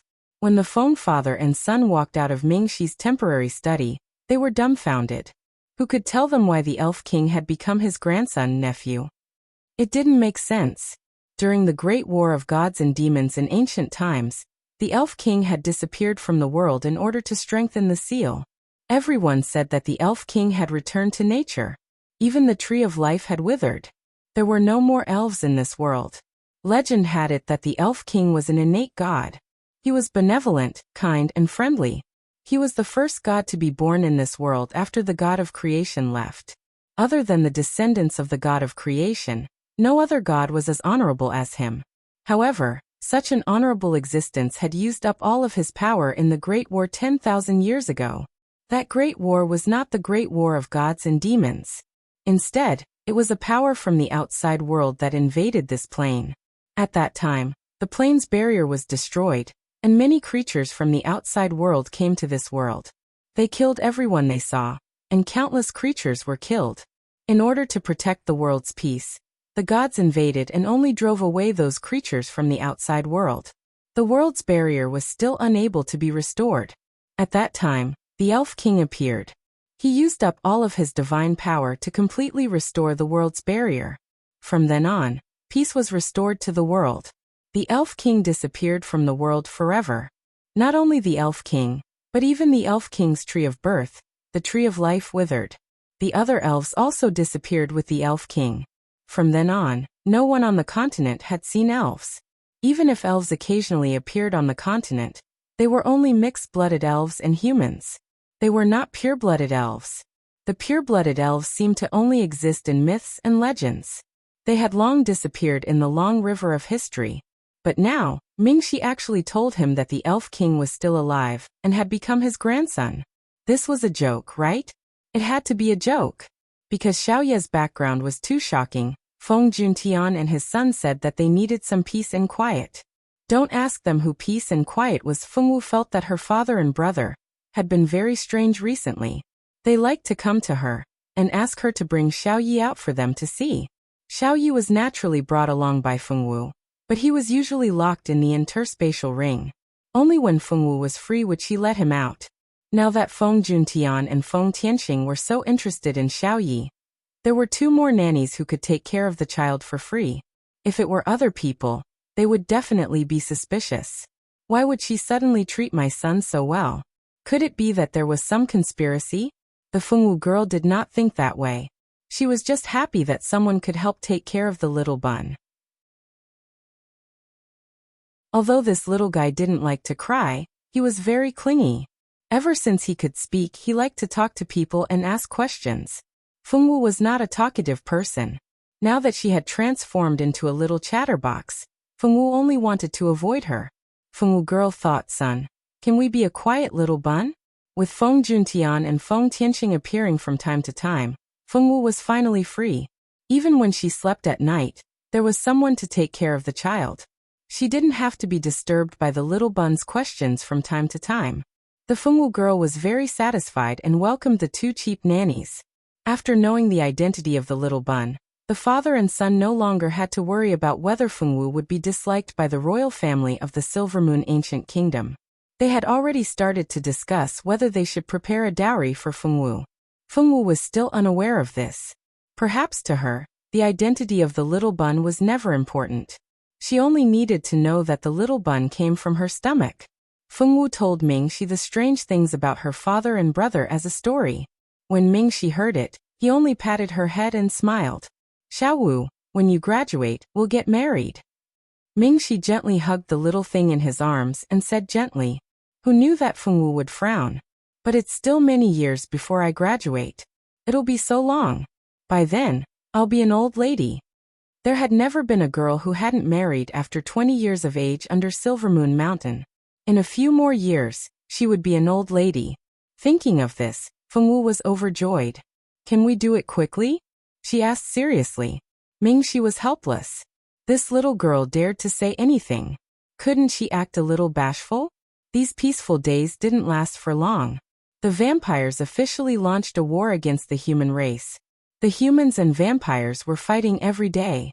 Just like its name, the Blood Moon Forest was filled with the smell of blood every day. The smell of blood grew thicker by the day. The humans suffered many casualties, but the vampires also lost many of their clansmen. In the past 2 days, both sides suffered losses. Fengwu was assigned to the rear and didn't join the battle at the front lines. Many of the second-year students were assigned to support the rear. Their task was to take care of the injured soldiers, cook and deliver meals. Although it didn't sound like much work, there were so many people here. Every day was a busy day. Fengwu could only put Little Bun in her spatial ring. She put him in there for a few days and didn't let Little Bun out. Fortunately, Little White accompanied him inside and didn't let him go hungry. Like Fengwu, there were a few other girls who were assigned to do logistics work at the rear. Fengwu knew a few of them. There were Feng Ting, Feng Yanran, Elin, Rika, Annika, Zilda, Diane, Irene, Zicheng, Eve and Zicheng's new friend Nellie. If Shouzo saw Nellie, he would be shocked. Wasn't Nellie the female warlock saint who hated Zicheng to death during the Age of Chaos? She was the pitiful girl whose mind was controlled by Zicheng and caused the destruction of her family.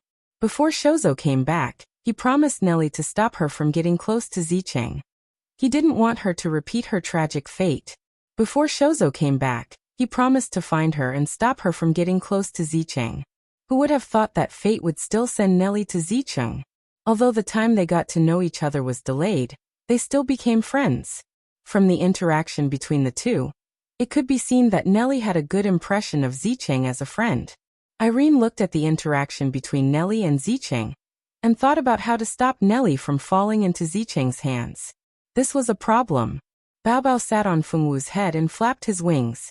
Bao Bao wasn't interested in the war between the human race and the blood race. Fengwu helped wash the vegetables seriously. After experiencing Fengwu's cooking skills, no one dared to ask her to cook again. They would rather eat grass on an empty stomach than eat Fengwu's food. People would die. They would be poisoned to death by Fengwu before they could die in the hands of the blood race.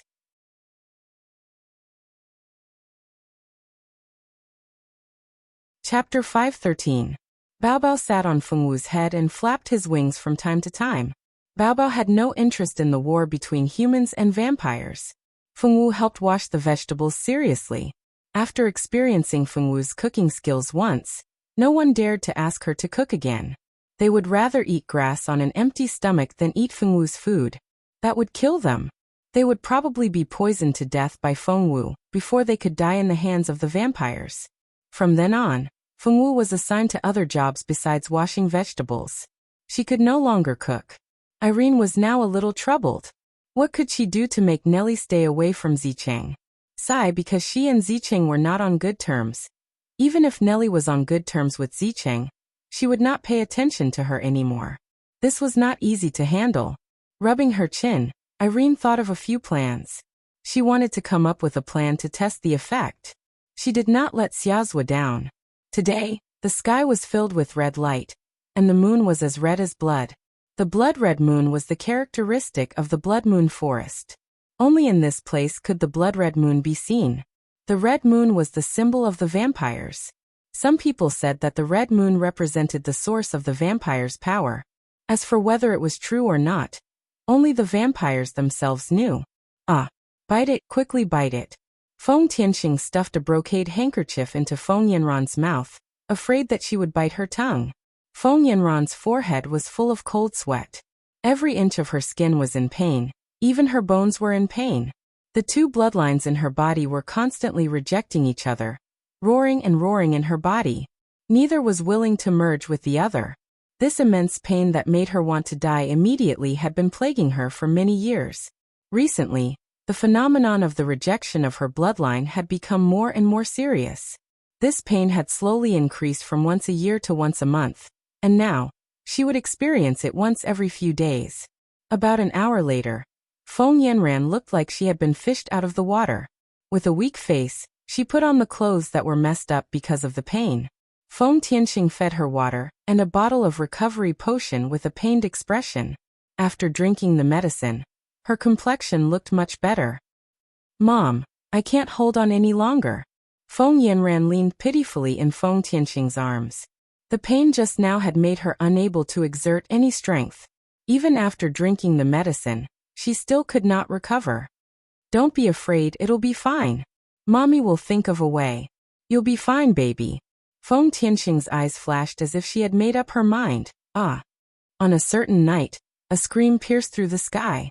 Nellie took a few steps back in fear and bumped into Irene, who had just run over after hearing the noise. "What's going on? What happened? What happened? Who's shouting? Did something happen? What the hell happened? Does anyone know?" A group of boys ran over from not far away. They had just returned from a battle, and were changing shifts with the other warriors to rest. They had no choice but to take shifts. The bloodlings would harass them from day to night. If they did not take shifts, who knew if the bloodlings would take advantage of them? They had just fallen asleep when they were woken up by a scream. The boys did not look too good. If someone was screaming just because they saw a little bug, the boys probably would not let it go so easily. Nellie was still screaming. She was probably so scared that her entire head was buried between her legs. She was still squatting there and screaming, with no intention of stopping. "Stop screaming. What's going on?" Aaron pulled Nellie up and gave her a backhanded slap. Although this action was a little rough, the effect was very obvious. Nellie had already regained her consciousness, and was no longer as muddle-headed as she was before. "There. Feng Ting. Feng Ting is dead." Nellie trembled as she pointed at the bushes a few steps away. The same guy immediately ran over, and saw a corpse hiding behind the shrubbery. There wasn't a trace of blood on the corpse, and the entire corpse was dry and flat without any water. It was obvious that this was the work of the blood breeds. How could a bloodlings come to our human camp? These bloodlings are too unscrupulous. They can even sneak into our human camp. Can we sleep peacefully in the future? I'm afraid not. What if a bloodling sneak in and suck your blood the moment you fall asleep? The people below discussed animatedly. Soon the higher-ups stepped in to investigate this matter. They also sent people to investigate the entire camp, afraid that a bloodlings had sneaked into the human camp. In the end, one of the blood breeds ran in, and was caught in the forest not far away. The blood breeds didn't say anything about how he ran in and self-destructed without hesitation. The humans did not get anything out of the bloodling's self-destruction. The only person who knew what had happened was probably the only witness, Nellie. Nellie honestly told them everything she knew. It turned out that tonight, Nellie and Feng Ting had agreed to go to the river to wash clothes together. Halfway through, she accidentally dropped the basin into the water. The wooden basin floated along with the water, and was about to float away. Nellie quickly chased after the basin, wanting to save the clothes.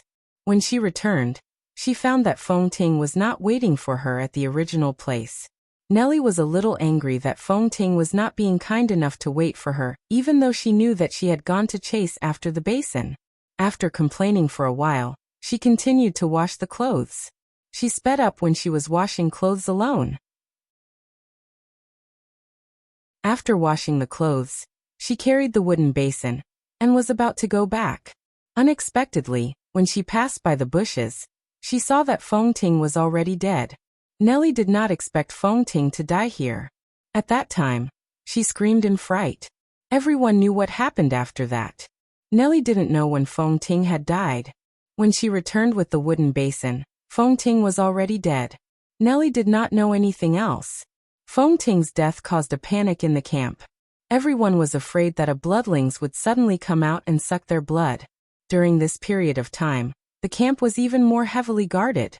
Even in the camp, no one dared to be alone. afraid that they would become the target of the bloodlings. The people in the camp were anxious, and the higher-ups were not calm either. Feng Ting was the daughter of a concubine of the Feng family. Although she was not very favored, she was still a child of the Feng family. The death of a member of the Feng family in the camp was considered a big deal. The Feng family was a super family. They had a long history and had a very high status in the ancient Eastern country. It was not a small family. The death of a concubine's daughter was nothing.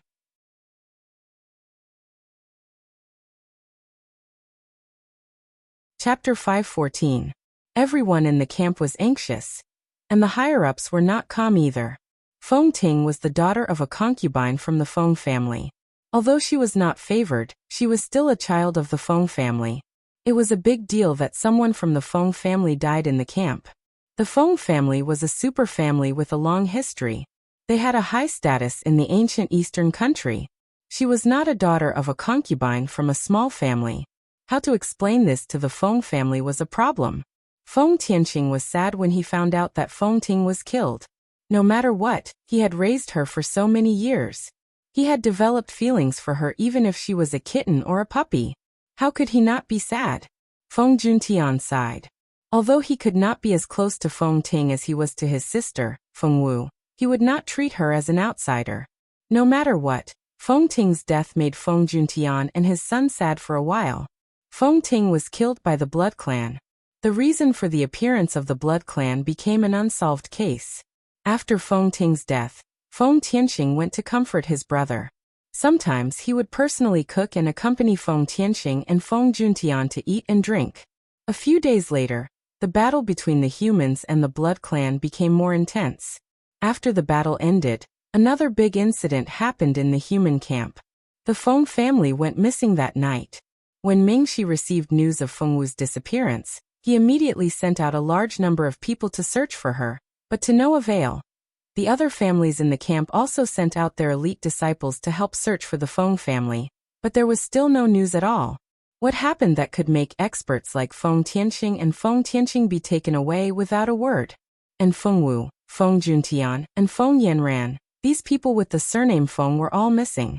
Their disappearance was just like the four great elders who had disappeared the earliest. Their disappearance was extremely bizarre. When Feng Wu woke up, she found herself hiding on the ground. Feng Tianqing and Feng Juntian were lying beside her. They were unconscious, and she did not know if they were injured or something. Feng Wu quickly reported what happened today. After today's battle, Feng Tianqing came to Feng Tianqing's tent to cook and asked Feng Yanran to call Feng Wu over to eat. Bao Bao went to Mingxi's place to help study the sealing enchantment, so Feng Wu followed Feng Yan to her father's tent alone. In the tent, everyone ate the food cooked by Feng Yanran, and the soup she brought. After that, she didn't know anything. After Feng Wu recalled what had happened, Feng Tianqing and his son finally woke up. Where is this place? Why are we here? As Feng Tianqing had just woken up, he was still a little groggy, and his voice was a little hoarse. Father, are you all right? Feng Juntian had also just woken up, but his reaction was better than Feng Tianqing's. He didn't eat much for dinner, so his head wasn't as bad as Feng Tianqing's. Although Feng Wu ate the most, because of her special physique, there were treasures like pure flames and pure swords in her body, so she naturally woke up the fastest. Moreover, she didn't have any adverse reactions, so she just took it as a nap. I'm fine, Juntian. Why are we here? Where's your little aunt and Yanran? Feng Tianqing saw that his children were by his side, so he was worried about the safety of his sister and niece.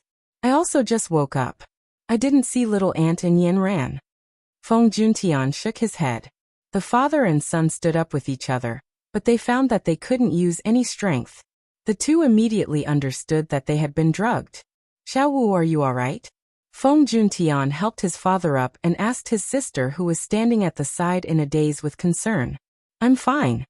Feng Wu shook her head to show that she was fine. After the Feng family's three father and son daughter confirmed that there were no other injuries, they began to care about where they were. They walked around in a circle. This room was not very big, but it actually had a window. When they walked to the window to take a look, they found that it was actually a tall tower. The trees under the tower became small. No wonder the windows weren't even sealed. It turned out that even if there were windows, they couldn't escape. Now that they had lost their strength, it was impossible for them to escape before the drug wore off. The huge blood-red moon outside the window proved that they hadn't left the Blood Moon Forest. They didn't remember there being such a tall tower in the Blood Moon Forest. Where exactly were they? Could it be? The father and son had the same guess in their hearts at the same time. It couldn't be, right? The father and son exchanged a look of disbelief. If it was really as they thought, then how did they come to this place from the outskirts of the Blood Moon Forest? Just as the father and son were puzzled, Fengwu had already walked to the door and pulled it open. With a creak, the door actually opened just like that. Feng Tianqing and his son widened their eyes in surprise. The door wasn't even locked. If this was really the place they guessed it to be, there was indeed no need to lock it up. They believed that once any human came here, they wouldn't be able to escape from this place alive. The three of them left the room where they were locked up and found a direction to walk forward slowly. They didn't see anyone else along the way. There was no need to lock the door, so there were no guards? How confident must they be to do that? The three of them started from the room where they were locked up and looked around this floor. They found that there was no one else on this floor other than the three of them. Thus, the three of them went to the next floor. They had just walked down the stairs when they heard a series of curses. Feng Tianqing, you traitor of the human race, kill me if you can. As long as I, Renza, am alive, I'll definitely expose your crimes to the public. After a series of curses, the person began a new round of curses. Although the curses didn't sound very energetic, the hatred in them was simply too obvious.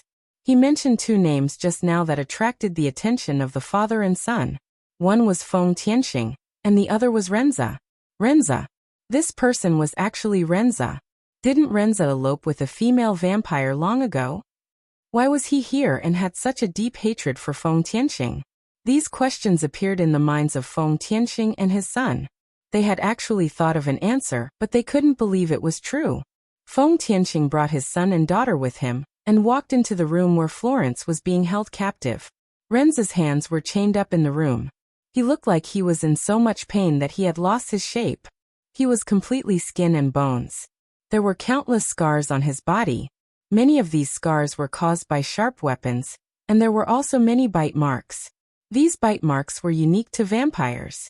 They were only 2 small dots, and one wouldn't be able to see them if one didn't look carefully.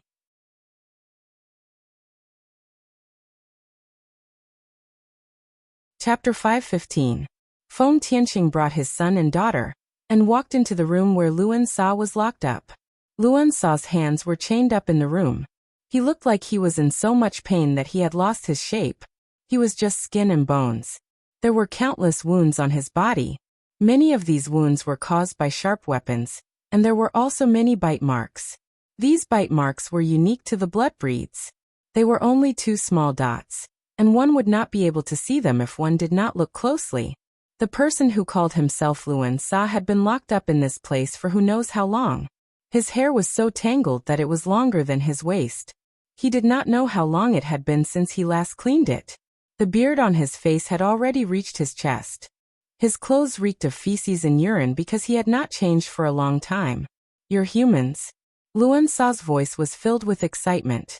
How many years had it been since a human finally came to this place? Luan Sa's eyes were red from excitement. You're Luan Sa? Feng Tianqing asked with uncertainty. He had never seen Luan Sa before, but he had heard that Feng Tianqing's senior brother was called this name. You know me? Luan Sa was a little surprised, but not too surprised. He was quite famous when he was guarding the barrier in Blood Moon Forest. It was not a big deal for people to know him.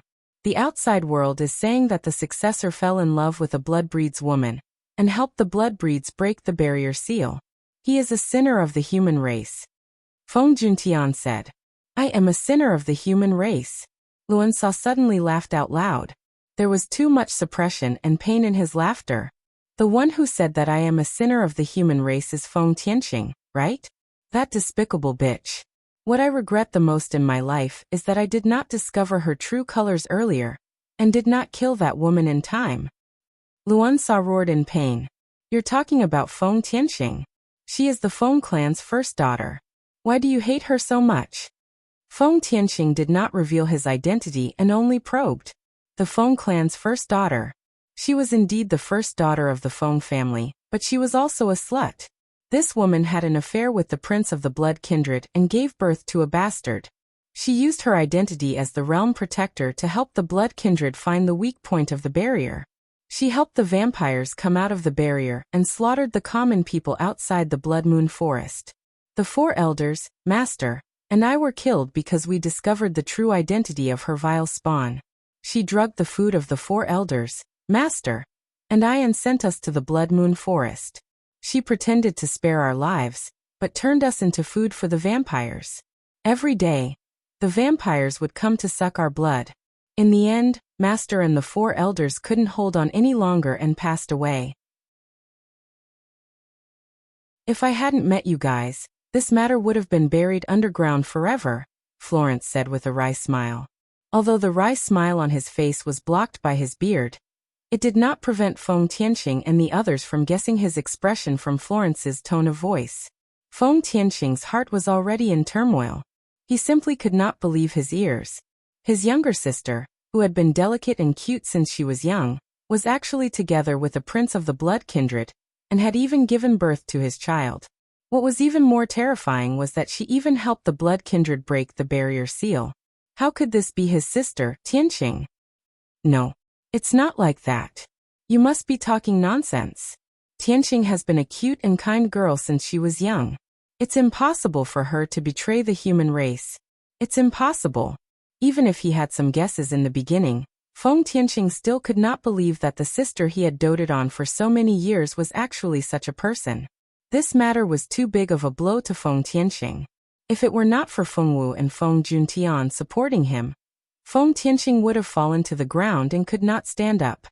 You're from the Feng family. Florence had already guessed Feng Tianqing's identity from his reaction. Florence really did not expect that after so many years of no one coming to this place, the only people he saw were Feng Tianqing's relatives. Yes, I'm Feng Tianqing's brother, Feng Tianqing. Tell me if what you said is true. It's impossible for my sister to betray the human race. You must have wronged her.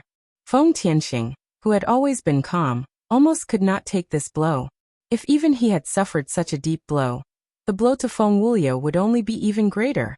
Thinking of how sad his father would be when he found out about this, Feng Tianqing's heart ached. I've wronged her. After living in the Blood Moon Forest for so many years, I've only seen your sister wrongly accuse others. When has anyone ever wronged her? Florence smiled coldly. These people were Feng Tianqing's family. He could not guess what they wanted to do here. However, he knew that the probability of Feng Tianqing spreading the news about Feng Tianqing back to the human race was not high. With such a traitor in the Feng family, their reputation would probably plummet in the future. This matter was too damaging to the Feng family's reputation. He did not believe that Feng Tianqing would spread this matter. After all, Feng Tianqing was the head of the family. After the emotional roller coaster, he quickly adjusted his emotions. The sadness on his face was also wiped away. Little girl, how did you get here? Florence did not want to pay attention to Feng Tianqing anymore. He turned his attention to the only girl, Feng Wu. Feng Wu glanced at him, thought for a moment and said, I don't know. We had a meal with Aunt Tianqing, then we woke up here. How did they get here? The Feng Wu girl expressed that she really did not know. Florence's eyes trembled when he heard this. Not good. You must leave here quickly. Feng Tianqing wants to take your blood to save his vile spawn. Speak clearly. What is going on? Feng Tianqing asked with a frown. Hey, you really don't know anything. Feng Tianqing's daughter is called Feng Yanran. Because she is a hybrid of human and vampire, she is destined to not live for long. If he wants his daughter to live, he must purify the other half of her human bloodline into the Feng family bloodline. What do you mean? Feng Tianqing asked. It is the purification of the bloodline. The Feng family bloodline in Feng Yanran's body is not strong or pure. This is also the reason why she did not live long. The bloodline of the blood clan will instinctively suppress the bloodline that is weaker than itself. I believe you know that ancient families like yours don't have ordinary bloodlines. Some people can inherit 30% of the bloodline, some can inherit 50%, and some can inherit 80%. The purity of your bloodline represents your future talent. Feng Yanran's bloodline purity is too low. If she wants to become 100% pure, she can only succeed by consuming the bloodline of her own family. The strongest person in your Feng family should be Grandpa Feng. I think Grandpa Feng should be the target that Feng Tianxing wants his daughter to devour the most. Grandpa Feng's body not only has pure demon power, but also a powerful bloodline. Once Feng Yanran devours these two things, then Feng Yanran's power will immediately reach the prince level, and she will most likely become the new blood emperor.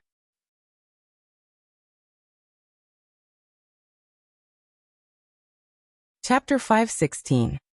The strongest person in your Feng family should be Grandpa Feng. I think Grandpa Feng should be the target that Feng Tianxing wants his daughter to devour the most. Grandpa Feng's body not only has pure magic power, but also a powerful bloodline. Once these two are devoured by Feng Yanran, then Feng Yanran's strength will immediately reach the prince rank, and she will most likely become the new blood emperor. So it's like this. Feng Tianxing thought of Feng Ting's strange death. Could it be that Feng Ting he brought you all here? Could it be that Feng Yanran finally couldn't hold on any longer? Feng Tianxing had no choice but to act in advance and let Feng Yanran devour you all first before going to find Grandpa Feng Wu. Luo Sa was indeed Feng Tianxing's senior brother. He really understood that woman. Feng Tianxing still didn't know that the Feng family had already met with Luo Sa and talked so much. At the moment, she was helping Feng Yanran to take care of her injured lover, Aubrey. Aubrey was seriously injured in the battle with the vampires. It was Feng Yanran who brought him into the territory of the vampires to save his lover. Yanran, go rest for a while. Mother will help you look after him. Feng Tianxing lovingly patted her daughter's head and said gently, No, I want to take care of him myself. Just let me stay here and take care of him. Feng Yanran said with red eyes. All right. Fortunately, Feng Wu and the others have already been brought into the castle by Mother. As long as you devour their blood, your bloodline will become closer and closer to a pure blood. When that time comes, think of a way to devour Feng Tianjiao and your grandfather. Your bloodline will be completely developed, and you will become the new king of the blood clan. Feng Tianxing described the beautiful scene of Feng Yanran being crowned king in the future. The mother and daughter looked at each other and smiled. Feng Yanran, who was originally frowning, felt a lot better. But mother, uncle, cousins and the others. Do I really have to devour them? They are my family. I'm afraid I can't do it. Feng Yanran said unhappily. Be good, don't be afraid, my child. Your uncle loves you the most. If he knows that his blood can save you, he will definitely be happy to help you. In Feng Tianxing's heart, since Feng Wuliu and Feng Tianxing loved Yanran so much, they shouldn't mind sacrificing a little for Yanran. If they truly loved her and Yanran, they should agree to help Yanran complete the bloodline purification without hesitation. If she didn't agree, it meant that their love for her and her daughter was fake. Then, she didn't need to care about the father-daughter relationship or brother-sister relationship anymore. They were not even willing to make a little sacrifice for her daughter. How could she believe that their feelings for her were real? Feng Tianxing thought as a matter of course. In Feng Tianxing's mind, if he loved her and cared about her, he should do everything for her. If he knew that she loved her daughter, he should let her daughter devour her unconditionally. That was how he loved her. If he didn't want to do it, it meant that he didn't love her. In the past, he was just a hypocrite. There was no reason to treat such a person as family. She could just let Yanran devour him. Anyway, whether the father and son of the Feng family agreed or not, there was only one result. He would be devoured by Feng Yanran. If the father and son of the Feng family knew about her strange thoughts, they would probably vomit 3 liters of blood. At this time, a soft moan suddenly came from the bed. When Aubrey opened his eyes, he saw Feng Yanran looking at him worriedly. Holding her little hand, Aubrey wanted to say that he was fine, but it caused a series of coughs. Come, don't talk. Drink some water to moisten your throat. She hurriedly poured a cup of water for Aubrey. Feng Yanran carefully put the cup next to Aubrey's mouth and fed him. After drinking the water, Aubrey felt much better. His throat didn't feel so uncomfortable. Yinran, where is this place? Why are we here? Only then did Aubrey realize that they were not in the human camp, but in a luxurious room. Such a room would never appear in a human camp. He had heard that even the prince of the Silver Moon Ancient Kingdom lived in an ordinary room. This is where my father lives.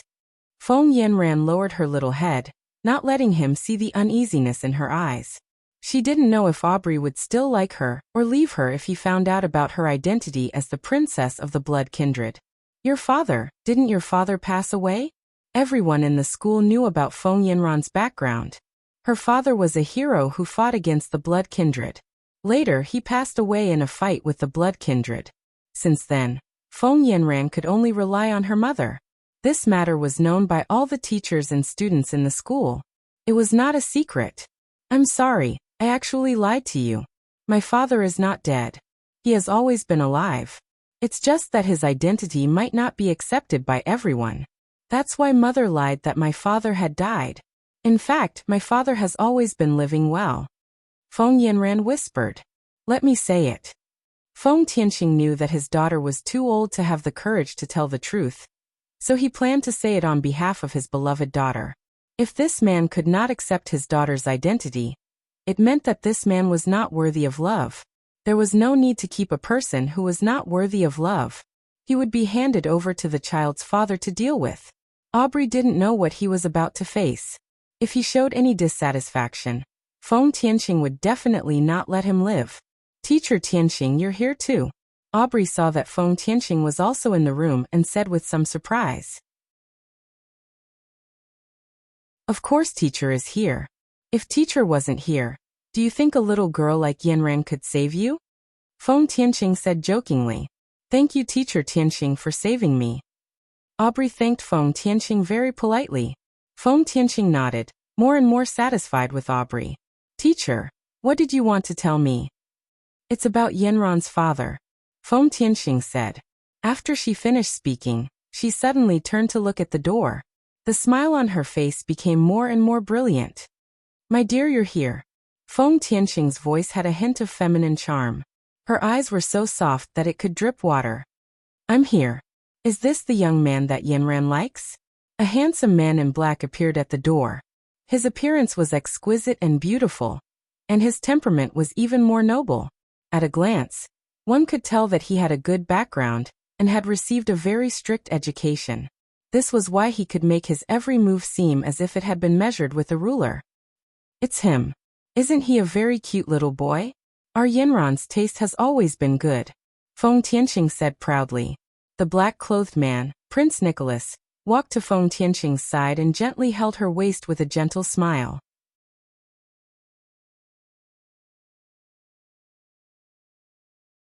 Chapter 517.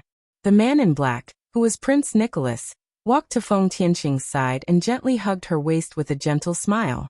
Nicholas sized up the young man and nodded with satisfaction. This young man is quite talented. He's a good match for our Yanran. Nicholas was one of the blood race princes and led tens of thousands of blood race members. His strength could be ranked in the top 3 among the blood race princes, and was equivalent to a peak warlock saint. Aubrey felt a little strange. Yanran's father was too good-looking, and he had a strange evil aura about him. Although he thought so, he did not show it on his face at all. Nicholas was even more satisfied with Aubrey and secretly nodded in his heart. Aubrey was about to ask something else, but unexpectedly, there was a commotion outside the door. What happened? Feng Tianqing asked. Nicholas smiled evilly. Nothing much. It's just that you caught a few small fish and wanted to sneak away.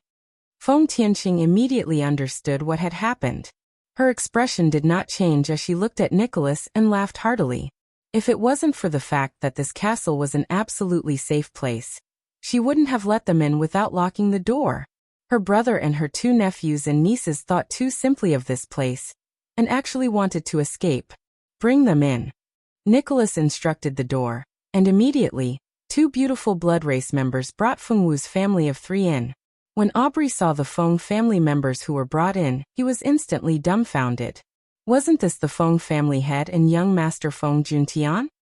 He had seen the other girl from afar once. Yinran said that she was her cousin. But what was going on now? Why were Yinran's cousin and the Feng family head and father brought in like this? Tianxing, you really colluded with the blood race. I didn't want to believe it at first, but now I have no choice but to believe it. Feng Tianxing looked at Feng Tianxing in disappointment. He could still deceive himself when he did not see anyone. He had a glimmer of hope, but after seeing Feng Tianxing, even his last glimmer of hope disappeared. Brother Nicholas and I are truly in love. I only help my husband. There's no need to talk about collusion. Feng Tianxing leaned into Nicholas' arms and smiled happily. Are you crazy? The blood clan lives on blood, and we humans are food to them. He will suck your blood dry. Feng Tianxing couldn't help but roar. Nicholas would never harm me. We have been together for so many years.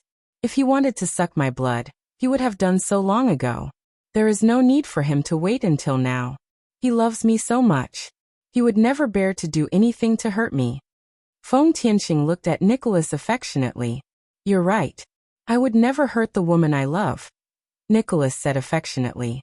The husband and wife looked at each other affectionately. If it wasn't for the wrong background, it would have been a beautiful scene. Feng Yinran looked at her parents, moved. She had envied her mother for being loved by her father since she was a child. She had always hoped to find a man who loved her so much. Now she finally fell in love with a man. She hoped that Aubrey would love her as much as her father loved her mother. Aubrey didn't know what Feng Yinran was thinking at the moment. He was already stunned by the information revealed by Feng Tianxing. Yinran's father was actually a blood clan member. No wonder he felt that Yinran's father was strange. He was actually a blood clan member. Feng Tianxing, you are simply crazy. Feng Tianxing knew that it was useless for him to say anything more. He could only look at the sister he was once proud of in disappointment. He felt that his cute sister would never come back. What do you want to do by capturing our family? Feng Tianxing didn't try to persuade him anymore. He just wanted to confirm one last time whether the sister he had doted on since she was a child really didn't care about their sibling relationship and wanted their whole family to die. Brother, Yinran has always been tormented by illness because of the conflict between our bloodlines. Now, only the purest bloodline of the Feng clan can save her. Brother, don't you love Yinran the most? You don't want to see her die, right? As long as you offer your bloodline to Yinran, Yinran can live. You will save Yinran, right? Brother, you love her so much and you love me so much. You will definitely save her, right? Feng Yinran said to Feng Tianxing with a face full of expectation. You only want me to offer my bloodline. Then why did you capture Juntian and Xiaowu? Feng Tianxing said coldly. When Feng Tianxing said those words, his heart had already turned cold. Of course they have to offer their bloodline. Juntian, Yinran is your cousin. As her brother, you should sacrifice for her, right? Xiaowu, Yinran is your cousin. You can't bear to see her die, right? You are the younger sister. You will definitely protect your elder sister, right?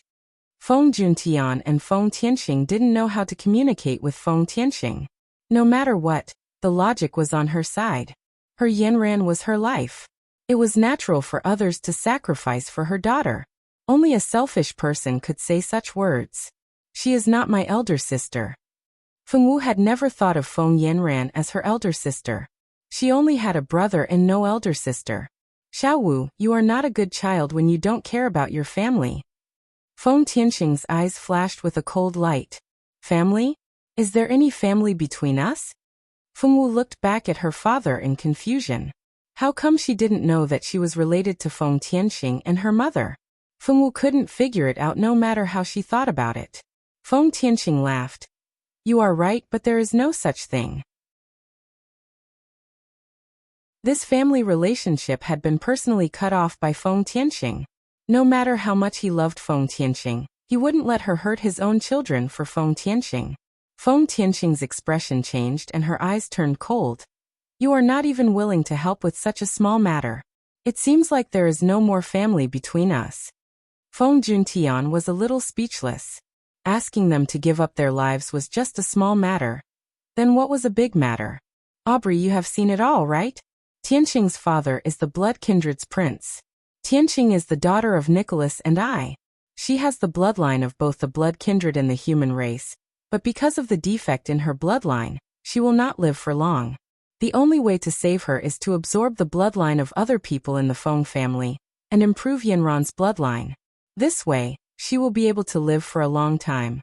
I hope you will not dislike my daughter just because she has the bloodline of the blood kindred. She is a brave and kind girl and has never liked to drink human blood. She is so kind that she does not want to hurt anyone.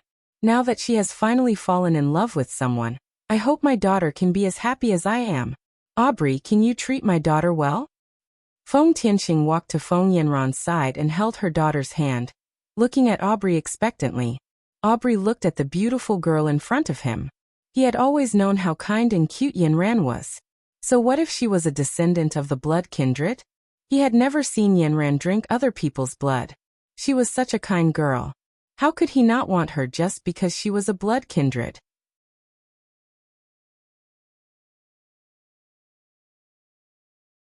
Chapter 518. Feng Tianqing walked to Feng Yanran's side and held his daughter's hand, looking at Aubrey expectantly. Aubrey looked at the beautiful girl in front of him. He always knew how kind and cute Yanran was. So what if she was a descendant of the blood kin? He had never seen Yanran suck other people's blood. She was such a kind girl. How could he abandon her just because she was a bloodkin? Teacher Tianqing, don't worry. My love for Yanran won't change no matter what happens. Even if she has the blood of the blood kindred, I won't stop loving her. Aubrey looked at Feng Tianqing solemnly. Feng Tianqing nodded with satisfaction, secretly praising his daughter's taste. Feng Yanran looked shyly and emotionally at the man she loved deeply. She rejoiced for herself. She did not make the wrong choice. Aubrey was the one who was worthy of her devotion. This happy scene was indeed very touching. A human youth was inseparable from his beloved. It did not matter if his lover was a human or a bloodkin. As long as the person he loved deeply, it did not matter. This was a great love. If it were a few other people who acted out this scene, Feng Tianqing and the others might be moved. However, the people who acted out this scene were Feng Yanran's family.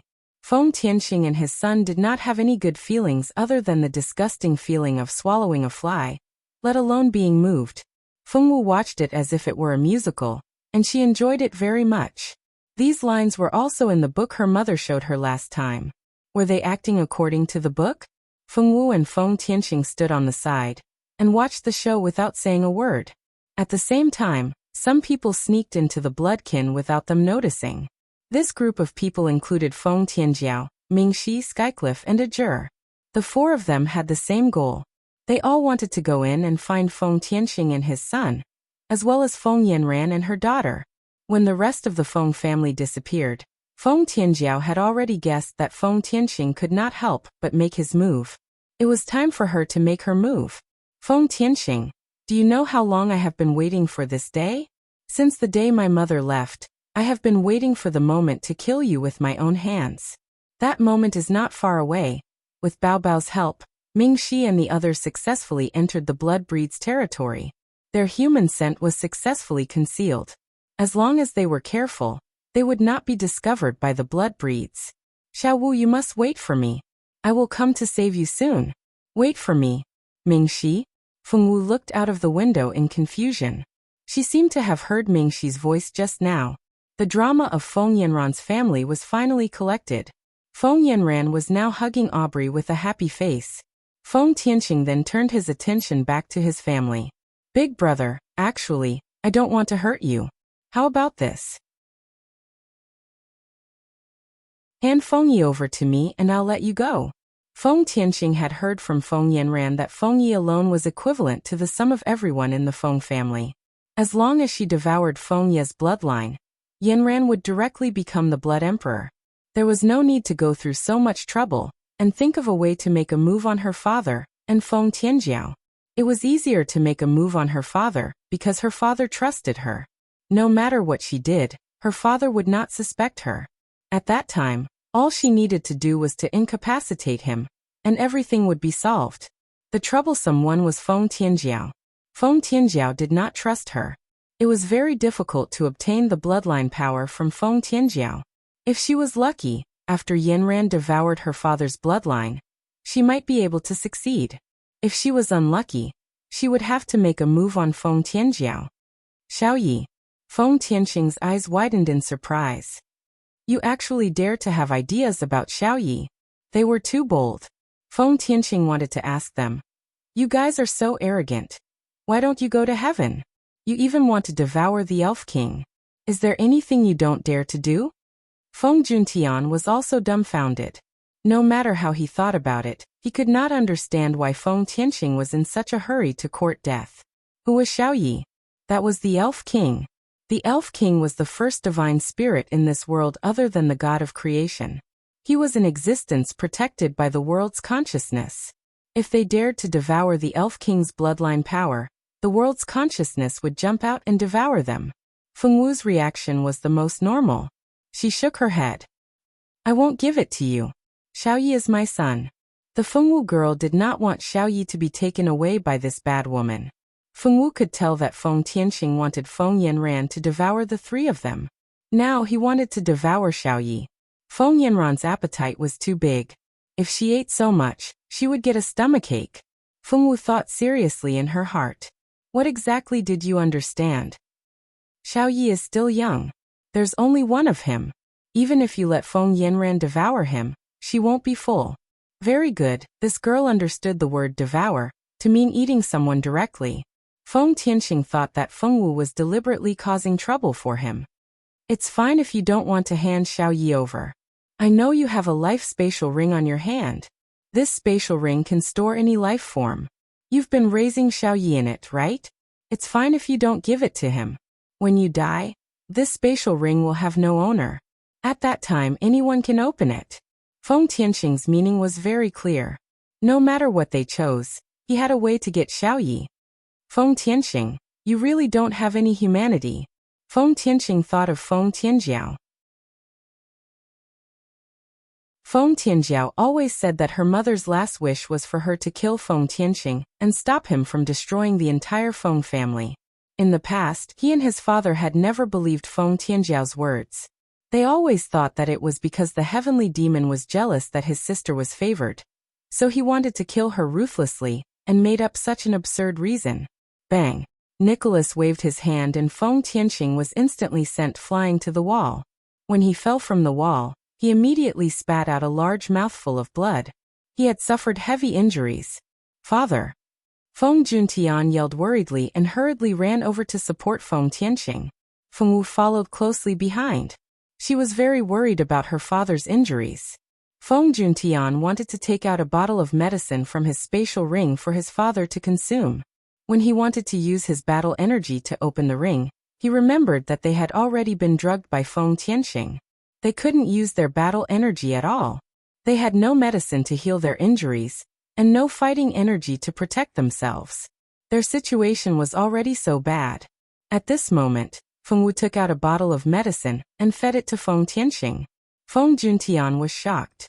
Where did this medicine come from? They clearly couldn't use their battle energy. After Feng Tianxing drank the medicine, his originally pale face finally regained some color. His injuries had recovered quite a bit.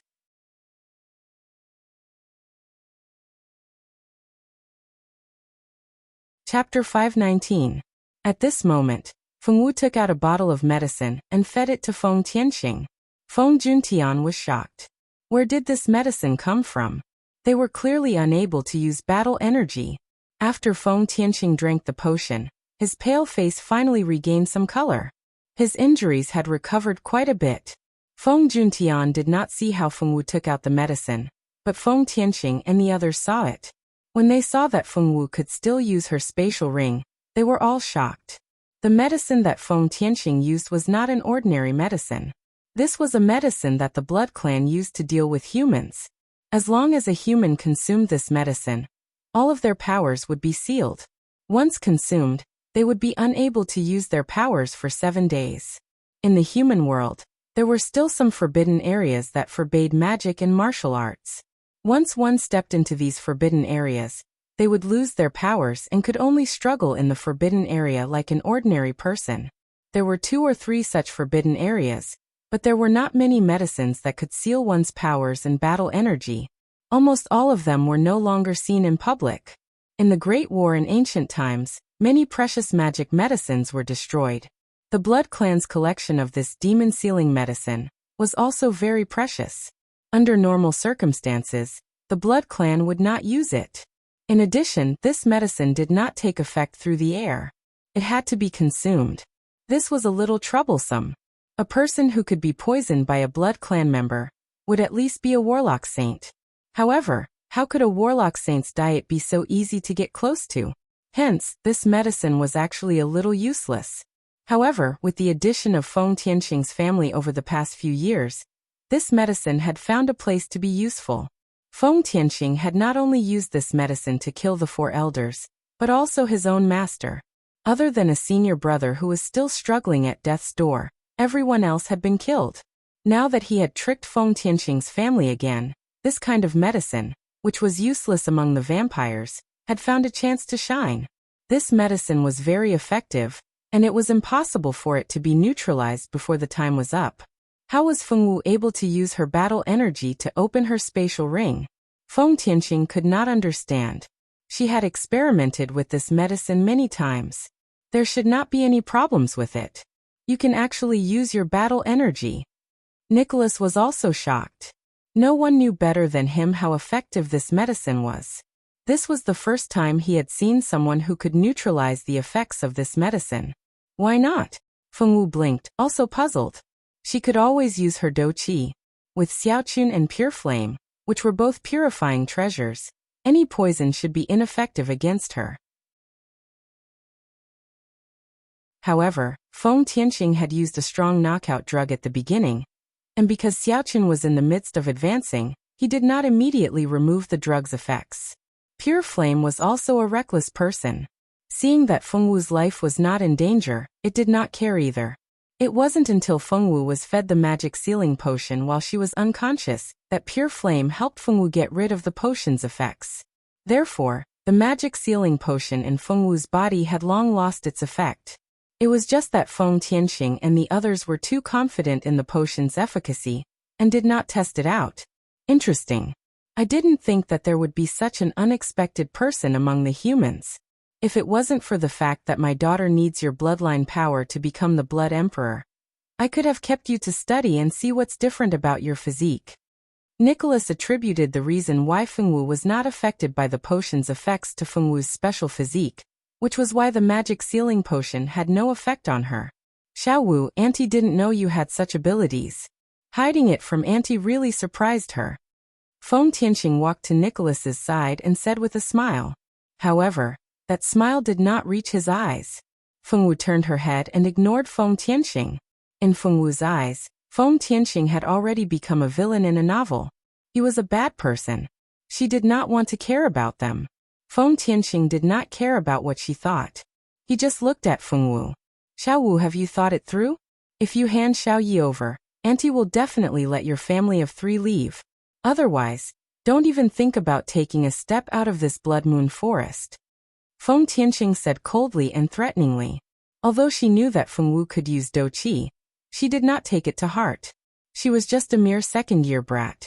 Even if she could use Dou Qi, it was impossible for her to cause any harm to them. As long as that potion was to make it easier to take away Feng Tianqing and Feng Juntian, Feng Wu's strength was never in Feng Tianqing's eyes.